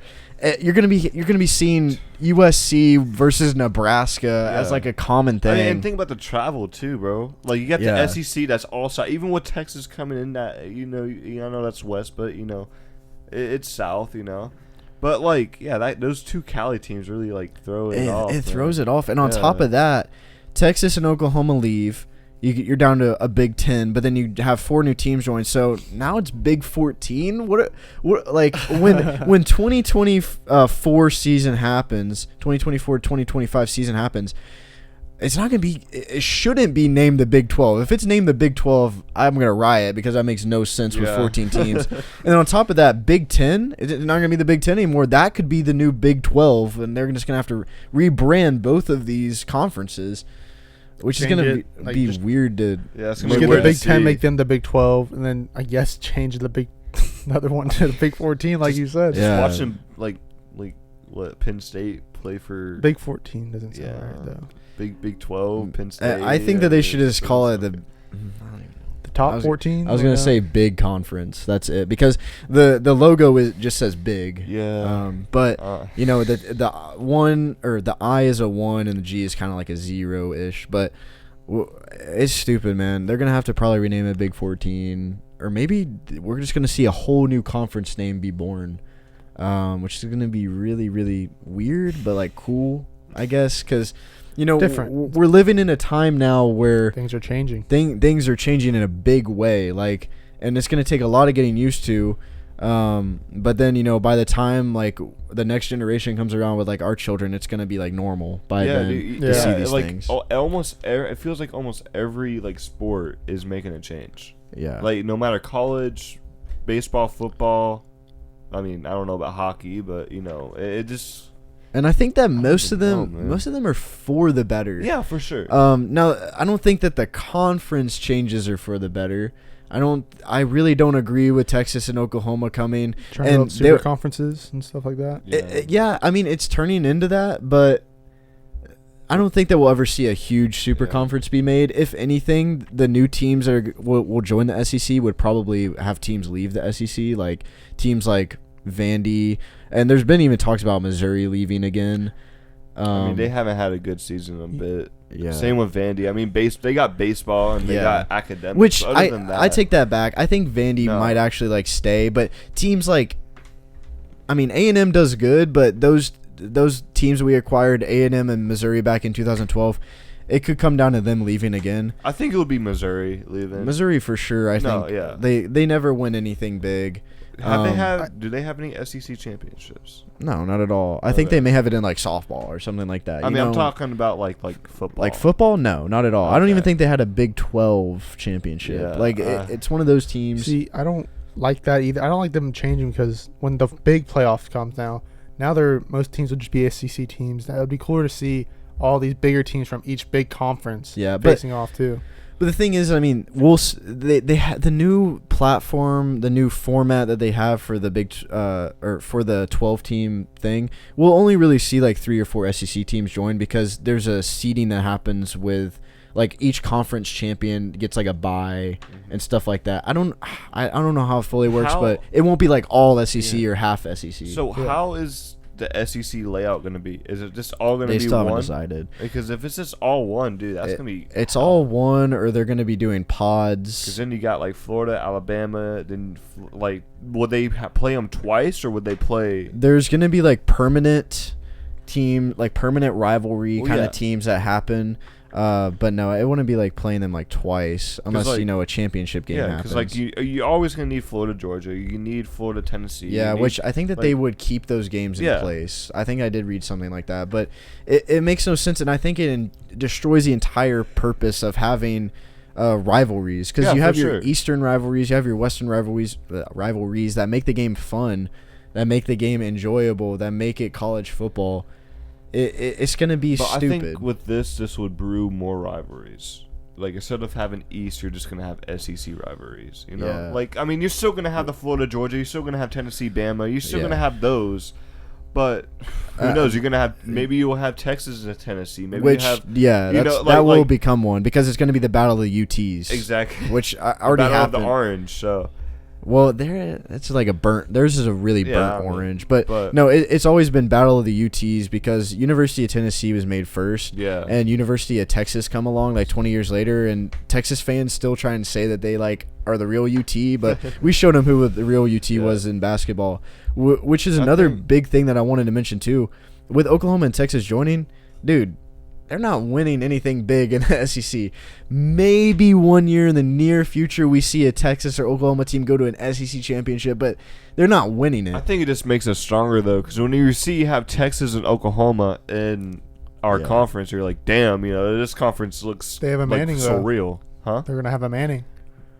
Yeah, which is funny. That is funny. Yeah. Because whenever he joined, it's kind of like, oh, wow, he's not going to be an SEC quarterback like his dad's and dad before him. Oh, never mind. Okay. Hey, they're going to the SEC. He knew what they were doing. I guess they did. Because he was inside on that script. He picked Texas over Georgia. So... That's wild, bro. Which, is very interesting. But I mean, I'm not hating on Texas and Oklahoma. I think that both of these teams are probably going to be ranked next year. Yeah. But as far as like SEC play goes, nah. You got to be different to play in the SEC, man. I mean, you see how Florida was last year. That's not an SEC team, bro. Like you have to be different to play in the SEC. Well, you have to be different to like compete. Teams, There's always those bottom teams. No, for sure. You always have those bottom teams, but you look at the successful teams. If you put, I don't want to throw Vandy, but if you put Vandy playing Hawaii, which they did, I'd put Vandy over Hawaii any day, which I think they ended up beating them, right? Yeah. So like, put our worst teams in our division in like the Pac West or whatever to play their teams. I'll pick our teams, and of course you got TCU. You got TCU. I mean, I would put them over like a mid-tier team. Like I would say, actually, no. Vandy is a very, very bad example of this. I would say more of like a team like Arkansas.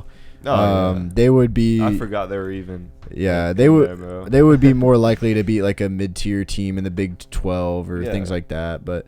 I'd still pick like an SEC team over, like, I mean, of course you got Big 10, Big 12 teams. Like, I wouldn't pick like Penn State over Vandy. Like, dude, Penn State would wipe, the table. Yeah, exactly. But like, you just got to be different to play in the SEC. So we're gonna see how Texas and Oklahoma pan out. So they'll definitely like serve competition. In football.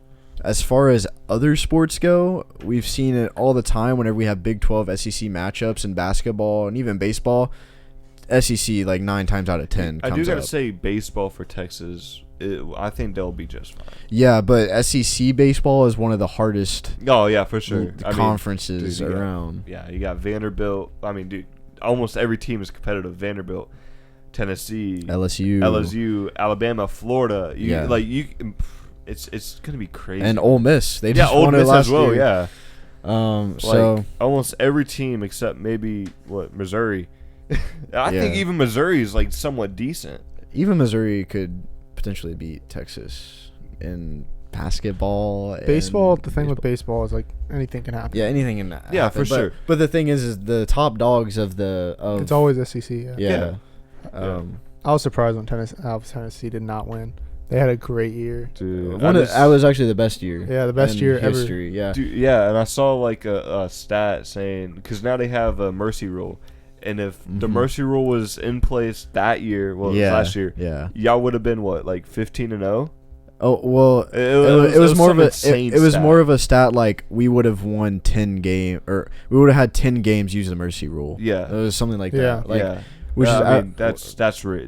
And the thing is, Tennessee just got better. Yeah, who did you play for those 10 wins though? Is my question. I know y'all don't know on the top of your dome. No, but I do remember. Man, who was it? I watched one game where they were up by like 22-2. I want to say it was Ole Miss or Missouri or one of those. But yeah, the thing is like college baseball is really, really hard because you have the best team like Tennessee come in and then they lose in the College World Series. Now, I want to blame that because Tennessee just likes to choke. I think they just like it, man. They like it. They like choking for some reason. But on top of that, bro, like that's their king. Yeah, exactly. But it's whatever. Yeah. And another sad news that I wanted to bring up was this is the last year we're going to have SEC on CBS. No, bro. Fuck. Yeah, I don't know what's going to happen like that. Crazy. I think we might be going to Fox, which it'll be different. I mean, Fox isn't bad, though. Yeah, no, but like, I know. CBS Music, bro. I know. And then man, that's gonna be crazy though. I don't even know. I don't even want to get into all that. We can save it for another time. But let's just NCAA baseball coming back this week, or is it this week or next week? Yeah. I think it is this week. I think it's next week. I thought it was this Friday. It's the 7th. When is the 7th? Oh, of March? No, February. Dude, it's literally the 15th. No. Oh, shoot, yeah. I don't know, but I think it's coming back like in a few weeks. Okay, I think it might be this Friday or next Friday. Okay. Because I saw something about Tennessee game on a Friday. But other than that, let's move on to our Mount Rushmore of the top 4. Never in order for Mount Rushmore college football rivalries. So John, take it away. Wait, I know one. What are you gonna say? What, Florida, Georgia? Yeah. I mean, but is there gonna be 2 Florida ones on there? No, it's just one. So number 1, I got Army Navy. Number 2, I got Alabama Auburn. Number 3, I got Michigan and Ohio State, and it's top 4, correct? Yeah. Okay. And then I got Georgia Florida as number 4. Honorable mention though, Harvard versus Yale. Yeah. That's a good honorable mention. So really. I was thinking about putting it in, but I was like, But when it comes down to the bigger ones. Do you want to go or me? I can go. So yeah, I actually agree with John on a lot of these. Number 1, Auburn versus Bama, the Iron Bowl. It is always most watched throughout the year. And it's on CBS too. Yeah, which makes it even better. There's always something that happens. Literally last year, new interim head coach Cadillac something comes in. And he literally kept it close in the beginning, but then of course Bama rolls away with it. But other than that, my second one is Michigan versus Ohio State. This is always a game that I would turn on over any other game whenever it's on because the hatred runs really deep. Oh yeah, sure. They cuss at each other all throughout the entire game. Very physical. Beers getting thrown, people are getting punched. It's crazy. There's no bigger rivalry than Michigan and Ohio State, in my opinion. I think it is the best rivalry in all of college football. By far the biggest. And I think almost every year it is the most watched.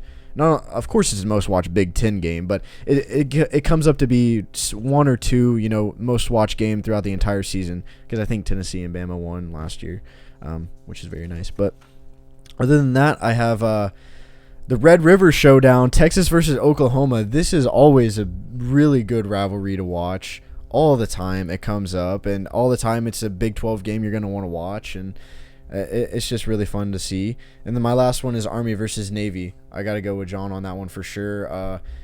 they literally have a day for themselves. Like it's literally a day where you watch both of these teams play against each other, and both of the It's always not. It's not the most entertaining game sometimes, but it's entertaining. It's historical. Yeah, it's historical. It's entertaining because of the history, because of the culture, and everything like that. Michael, for me, I basically have the same one as you, Nick. I have Army Navy, obviously. Then I have Michigan Ohio State, and I also have Bama Auburn, and then I'm gonna change John's a little bit. I'm going just because for me, always growing up, I heard these two teams at each other, FSU and Florida. That was a big rivalry always growing up. It's a good Florida rivalry, man. Yeah, the little brother, big brother battle. Yeah, saying who's the better ones and always like that. That's why I'm going with Florida FSU. That's not bad. I was gonna have them, but I was driving on the way here, and I had them in my like mental list. But then I was like, dude, I'm totally forgetting about Army versus Navy, which is like one of the biggest ones. I don't know how I forgot that. Georgia, if not the Florida, biggest. Yeah, I'll still put Georgia, Florida over FSU, Florida. I mean, that's just me personally. I don't know. I guess, but there's more hatred. Oh yeah, I mean, it's one of those. I think it's fan rivalry. It's the biggest in-state rivalry. I think, in my opinion, for sure. Yeah, I think it definitely is. I think it definitely. You got Tennessee, Vandy. Like that's not a big one. You got Georgia Tech. That's not fun.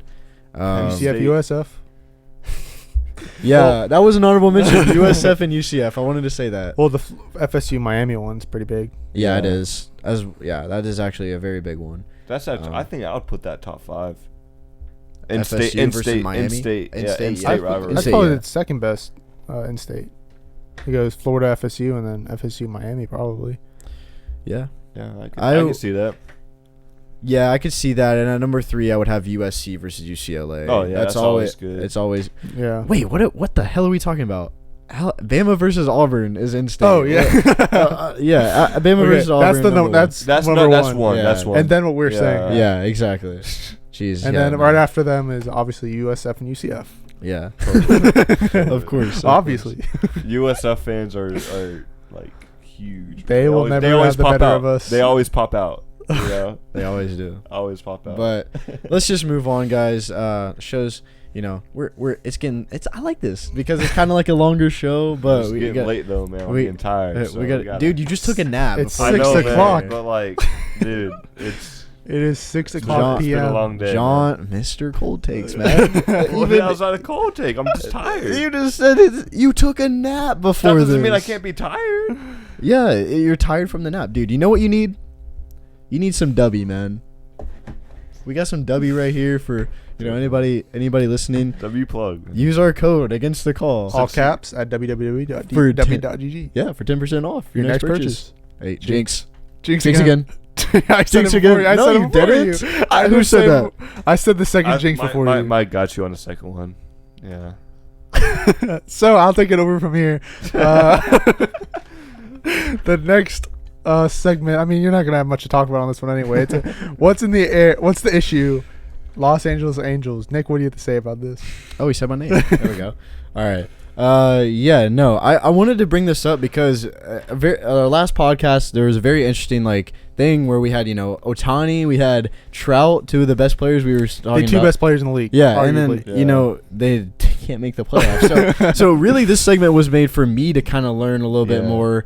I wanted to see what you guys had to say about what's the issue. It's literally just one word: pitching. Like that's it. It's pitching and their front office and coaching.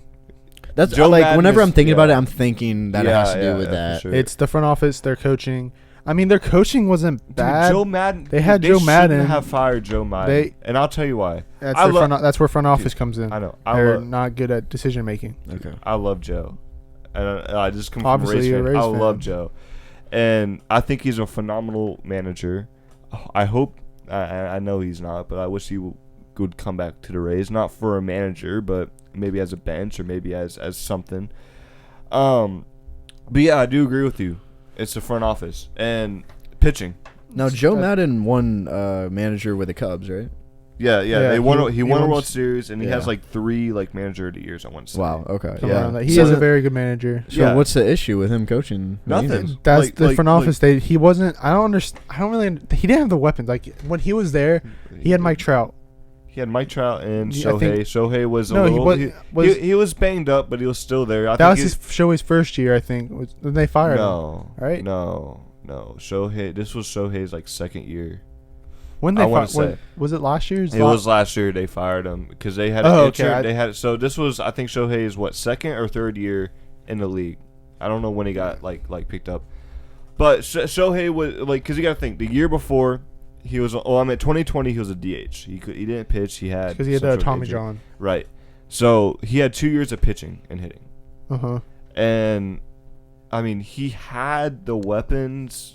Not necessarily. But I know. But pitching wise, he didn't. He had Alex Cobb as his main guy. Tyler Snags before he. I mean, last year I don't really understand. They should have made the playoffs last year. They also have Anthony Rendon at third. I mean, you got to think with Anthony Rendon though. He hasn't been the same since he's been hurt. I know, but he hasn't been the same since he's left the Nationals. Yeah, he's still good. I think he's a good. I think his best highlight was hitting a home run off Brett Phillips, batting left. Yeah, that was his best highlight last year. Again, he has been hurt multiple times. Ever since he signed with the Angels. He's old. Getting hurt. He's older. Yeah, he's older. Like that. So you're gonna have that, and you got to think Mike Trout. He's getting older. But he's 31. It's Mike Trout. Yeah, I know. Mike Trout's gonna be Mike Trout, but I just wish Mike Trout could play for a different team. Like the Rays. That's a long shot, I know. But I would love to see. He signed a long contract. I know, but I think if he says, "Hey, I want to get traded," they would trade him.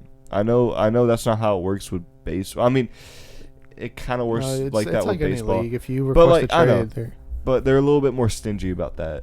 You know, they're like, oh, well, you know. Requesting a trade is more under the radar when MLB. Yeah, you don't really know. There's rumors that these players are going to get traded, but it's always the front office. Like Mookie Betts, it came after that. He was wanted out of Boston, but it was for a while. You just thought it was them not. It happens more mid-season also, like trade deadline. I feel like the MLB trade deadline is better than really any other sport in my opinion. I mean, that could be my bias. I mean, NFL had a good one this year. I think there's not really a best trade deadline. I think trade deadline is just trade deadline. But back to the topic. It's the front office. Yeah. That's why they're the little brother to the Dodgers. But LA. Aren't they selling the team though? I think the owner. I don't know the owner's name, but I think they're selling the team. I saw rumors, but I didn't know if that was real or not. I think they're selling the team next year or some shit like that. But. So maybe that could switch something. Yeah, owners. I mean, owners do play a big part in baseball too. When you literally have two of the greatest talents that we've seen in our lifetimes, and you not make the playoffs. I'm not talking about World Series. I'm talking about just making the freaking playoffs, bro. You could be a wild card team and you make the playoffs. You have the best player of our generation. Exactly. Arguably, could be the GOAT. Exactly. Of baseball. GOAT conversation is a different story. It's kind of hard for baseball. There's different GOATs in different areas, but that's another story. But I mean, it's just a front office and pitching. Name one good pitcher from the starting pitcher wise. I know they have a good. They had Noah Syndergaard, but they traded him mid-season though. Yeah, that's trade deadline. They're stupid. So at the end of the season, name one pitcher from that rotation. Honestly, other than Shohei, Exactly. I couldn't say. Exactly. I can't either. Oh, wow. I actually don't know. Yeah. So I'm not a big Angels guy, but I just know they always suck. That's the thing. Yeah. I like the Angels. I mean, that's the thing. You know the big pitchers though. You know Shane Bieber. You know Beaver. Did you say Beaver? Yeah, Shane Bieber. It's Bieber. Bieber. Well, you know what I mean though. I was like Beaver. What the? Yeah, like Justin Bieber. Yeah. But I mean, we know all these pitchers with these solid teams, but you can't name one from the Angels, which I think that's a problem. Yeah. You don't have any name value to these pitchers. So that's gonna basically end up that section. Well, the next thing is the new MLB rules. Yeah, I'll go over the two I heard about, and then I just realized the other two. John will talk about those. So I'll bring up the first one. The base size is increased from 15 by 15 to 18 by 18. I don't. Why? I think. I know what they said. I remember what they said is to reduce injuries and to make more steals. I don't think it really matters, honestly. They look like pizza boxes. I know, but I don't think it's going to change a lot. Yeah, you're going to have a lot more steals. You're going to have more action on the base pads, especially with the pickoff rules, which yeah, I don't really mind this one as much as the others, but like it's still, what's the point? Like, come on. I don't. How is 15 to 18 going to change that big of steals? Like, because a bigger. I mean, I get. I understand. There faster. I get that, but like it's not that big of a difference. It's gonna be the slow guys are still not gonna make it. It's gonna be harder to defend as a second baseman, or let's just say second baseman, because you very rarely steal. I'd say it's harder to defend as a catcher because he has to be faster. Yeah, for sure. It's gonna be harder for both sides, but I don't know, man. I don't think this is like the worst. Yeah, this is not the worst. This is like one of the least worst ones. They changed a lot of this, but the next one is. It's permanent now that the extra inning ghost runner on second is in the regular season is permanent now. Dude, literally the commissioner said after last season they're getting rid of it, and it was a unanimous vote by the league and stuff. But like, come on, like that. Dude, no one likes that. You know, I hate this because every time when we play an away game and it goes into extra innings and we do not score on the first time, I turn off the game. Dude, it's okay, cool. Literally a line drive. That's game. No, yeah, literally, like a line drive to right field. If you're come on, that goes home. He's coming home. If you're the home team, all you gotta do is bunt the runner over, and then bam, fly out, we'll win it. It's not like that's why I turn off the game, because then it's like, okay, cool, like we just lost the game because we can't score. It's not little league baseball. Exactly. Like this is baseball. These are professionals. I get it that they want to speed the game up, but that's why they had the pitch clock. But come on, bro. I like staying up till 12 a.m. watch baseball during the week, bro. Like that's just fun. What I think they should have done is maybe have a ghost runner after 12, 13 innings. No, I just wanted to see him play on. I know. But I want to see a 19-inning game. I'd rather no ghost runner. I'd rather no ghost runner at all. But I'd say if you're changing it, at least give them a couple extra innings without a ghost runner. Like make it regular base. Just stop changing baseball. Like, why do they keep changing it over and over? You're sounding like an old head, bro. No, you know why? I understand though. I'm with you. Do you know why they're changing it, Mike? What? Do you know why? Why the rules? Yeah, you know why they're changing it? Why? Because it's dying. No, it's not. Actually, it's going up. The past couple years, it's been going up. Yeah, it has been going up, especially with all these big games. They keep making rules though.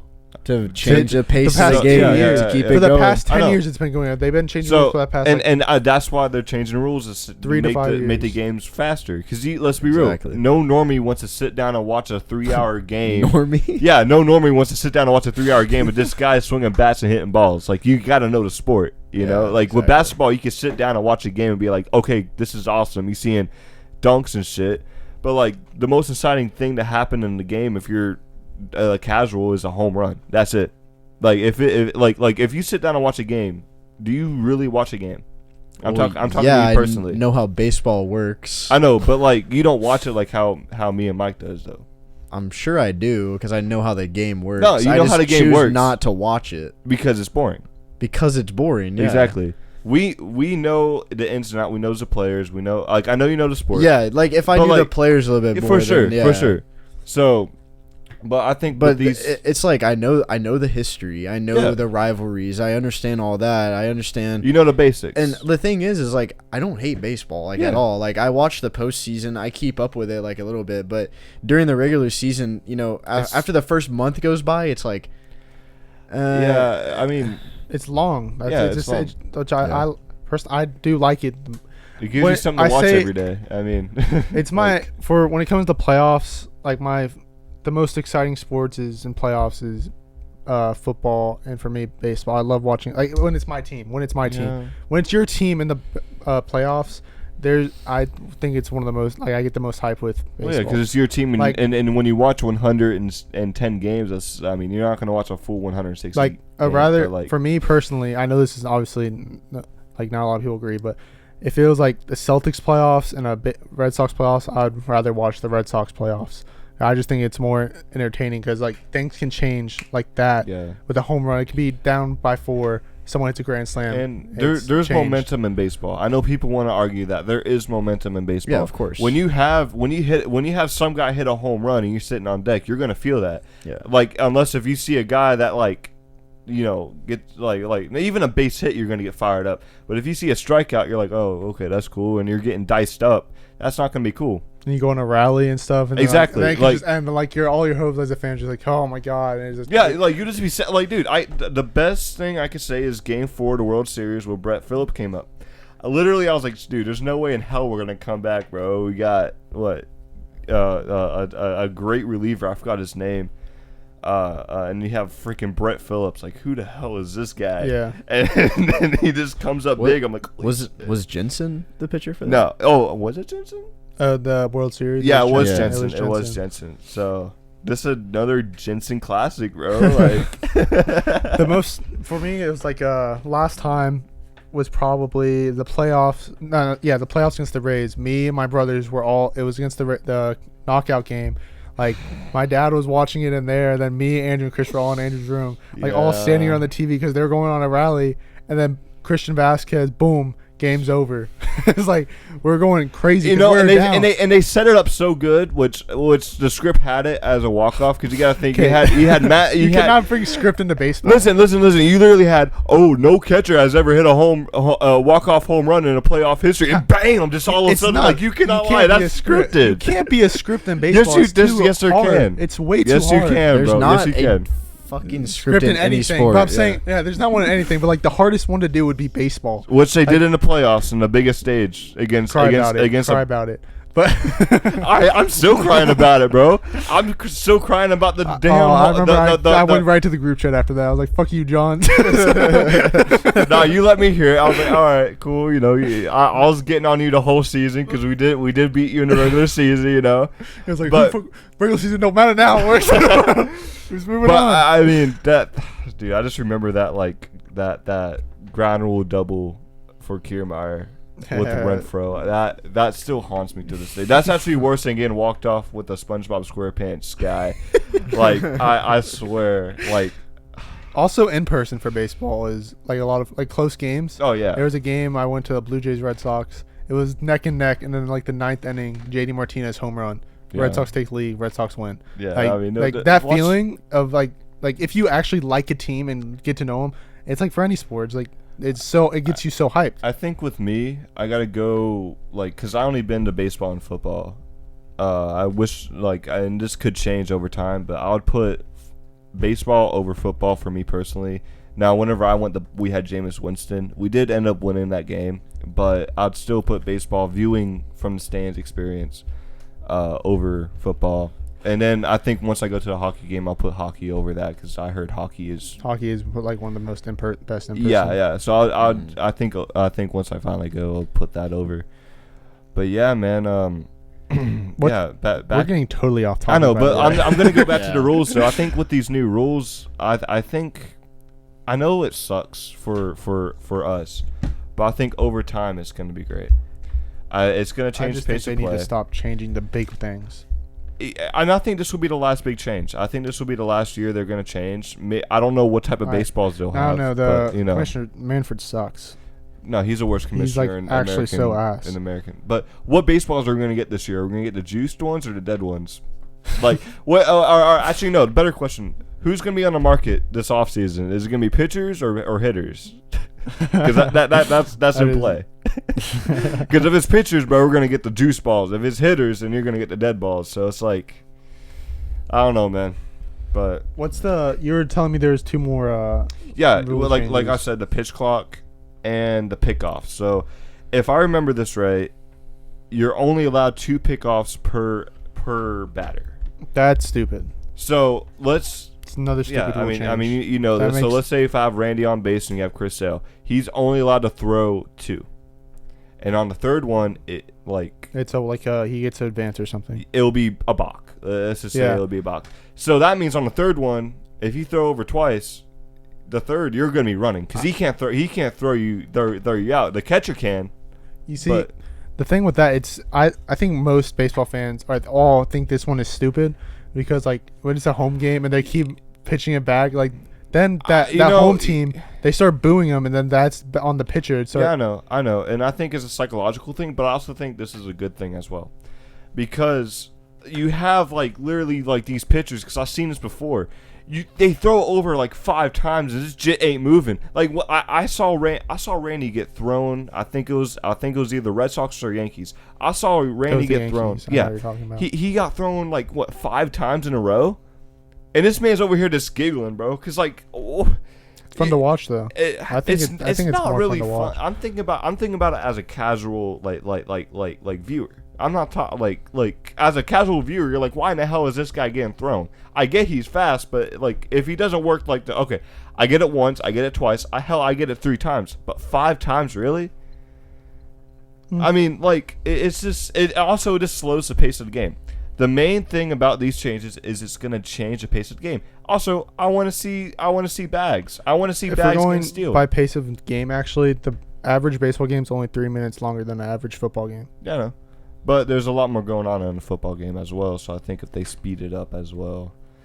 But yeah, but I want to see bags getting stolen, bro. Like I want to see I want to see bags, bro. Because if you see, that's also something like they could steal like after 2, then now they know they can't push back. Yeah, that's kind of stupid. But like when there isn't one though, when there isn't a limit, you don't know if he's gonna pitch back. That's the runner. But after 2, he can just he knows he's not. They have to throw it home. I think it kind of gives an advantage to the runner, which isn't fair. Not really though, because you have two tries to pick them off. Yeah, 9 times out of 10, you're not throwing a second time. If you throw over once, I know. I'm just saying though, like, it's so giving a small advantage to the runner. How many times have you seen someone throw 2+? I know it happens. I've seen it in playoffs a couple times. Well, it's the playoffs. See, but like, I don't even like. It depends. It depends who's at the base, and if there's someone at second or if there's someone at third. It's always from first to second. I think, yeah. So, but I mean, it's not going to be a huge change, but I do think it's a little bit of a change to give it a runner advantage. Let's talk about the pitch clock. So I don't mind. I know it's. I think it's what. I don't know the time exactly, but I know you have more time to pitch if there's runners on base. Yeah, you do. They give you more time. Because I mean, there's a lot of stuff that goes into play. But I like the pitch clock as well. I really don't mind these changes that they're making. I don't mind this one. I don't mind them. I don't mind the base one. I don't. It's like I think it's stupid. All of them, other than the pitch clock, I think is stupid. I don't think they should have changed it. The pitch clock? No, that's the only one I don't mind that they made. Oh, that's fine. So everything else, like you're like, oh, I'm like that's kind of stupid. Like there's no point. And I think a lot of people feel like that. A lot of old heads, older people. You know, people that grew up. I like regular, like actual baseball. Yeah, I know. So that. But I think it's just adapting with the times. Every league has had to do it, so it's just adapting. You know, they're just changing too much. And like I said, I think this is the last time we're gonna have a big change, unless if Robbie just says, "All right, we're gonna have 7-inning games now. We're gonna be like that's a what's gonna come. Come. That's what's gonna come." First off, I don't think the players' union will agree with that because the players' union also doesn't like Rob Manfred. No one. They need to fire him. He sucks. All right, I think. That's another thing, bro. We should have like in the air Rob Manfred. Lunch table talk is better for that. Oh yeah, for sure. All right. Anyway, so what else do we got coming up? Yeah, let's just end it off with our last segment, which is gonna be draft day. Best cartoon shows. Now, John, it's best cartoon shows and animated shows, both like PG, immature, like all of that. You. So like anything that doesn't have a real person in it counts. I gotcha. So let's see who's first on the wheel. John gets the first pick. First time in a while. Yeah, no. Yeah, Mike gets the second pick. And Nick, of course, on the last pick. I mean, this is, like I said the last time, this is, I think, the 5th or 6th time in a row I've got honestly, the last pick. That's not a bad thing, though. It isn't. It really isn't. I wanted to get the last pick. Yeah. All right, so for number 1, I got to go with BoJack. BoJack Horseman? Yeah. Yeah, it's really solid. Yeah. For sure. For me, I'm going South Park. Damn. Of course, he picked that. Of course. All right, well, give me Star Wars The Clone Wars. All right, let me go over the... Yeah. I gotta take all right. that. Pick 1. Yeah. John took BoJack the Horseman. Pick 2, Mike took South Park, and Nick took The Clone Wars. All right, Nick, go ahead for the next round. Give me... I just got to get it off. Family Guy. Yeah. I mean, All right. you got to go ahead and get it. It's not one of my personal favorites, but it is funny. It's very funny. I think that it's like right under South Park. Yeah. All right, I'm going with the one that we all grew up with, SpongeBob SquarePants. Yeah. Very good. I got to go with the longest lasting animated TV show, The Simpsons. That's a good one. Yeah. It could be a fan favorite. All right, for sure. so Yeah, for sure. this round, the first pick and second round, Nick took Family Guy. Second pick, Mike took SpongeBob SquarePants. And the third pick, John took The Simpsons. To start of round 3, John, go ahead. Ooh, this is tough, bro. There's so many like good ones, bro. Yeah, but for sure. give me Hey Arnold. Hey Arnold? Yeah. Like I remember that one. I'm trying to get the 90s kids involved, you know. Early 2000s as well. For me, I'm going to go Rick and Morty. Yeah. Yeah. I was thinking about picking that, but Yeah, that was going to be right after this pick of mine. Give me Regular Show. Yeah, that's a good one. Yeah. It's just a classic. Then right after that, give me... Pause. Oh. We've done this how many times now? Multiple. Yeah, well, gotta go through the round. All right. First pick of round 3. Noted. John took Noted. Hey Arnold.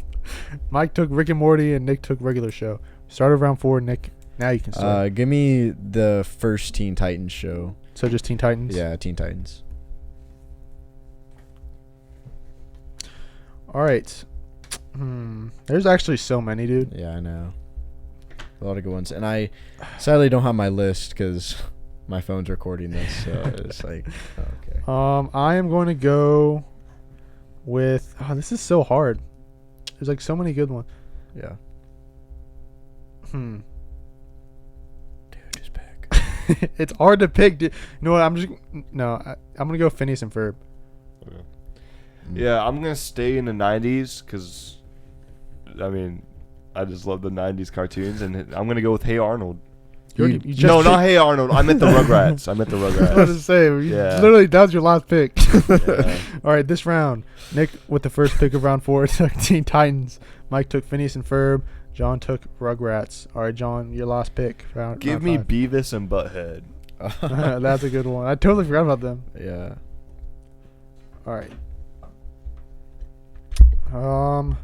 For me, I'm gonna take one I loved growing up, The Fairly Odd Parents. Oh, yeah, very good I one. love that show, man. Yeah.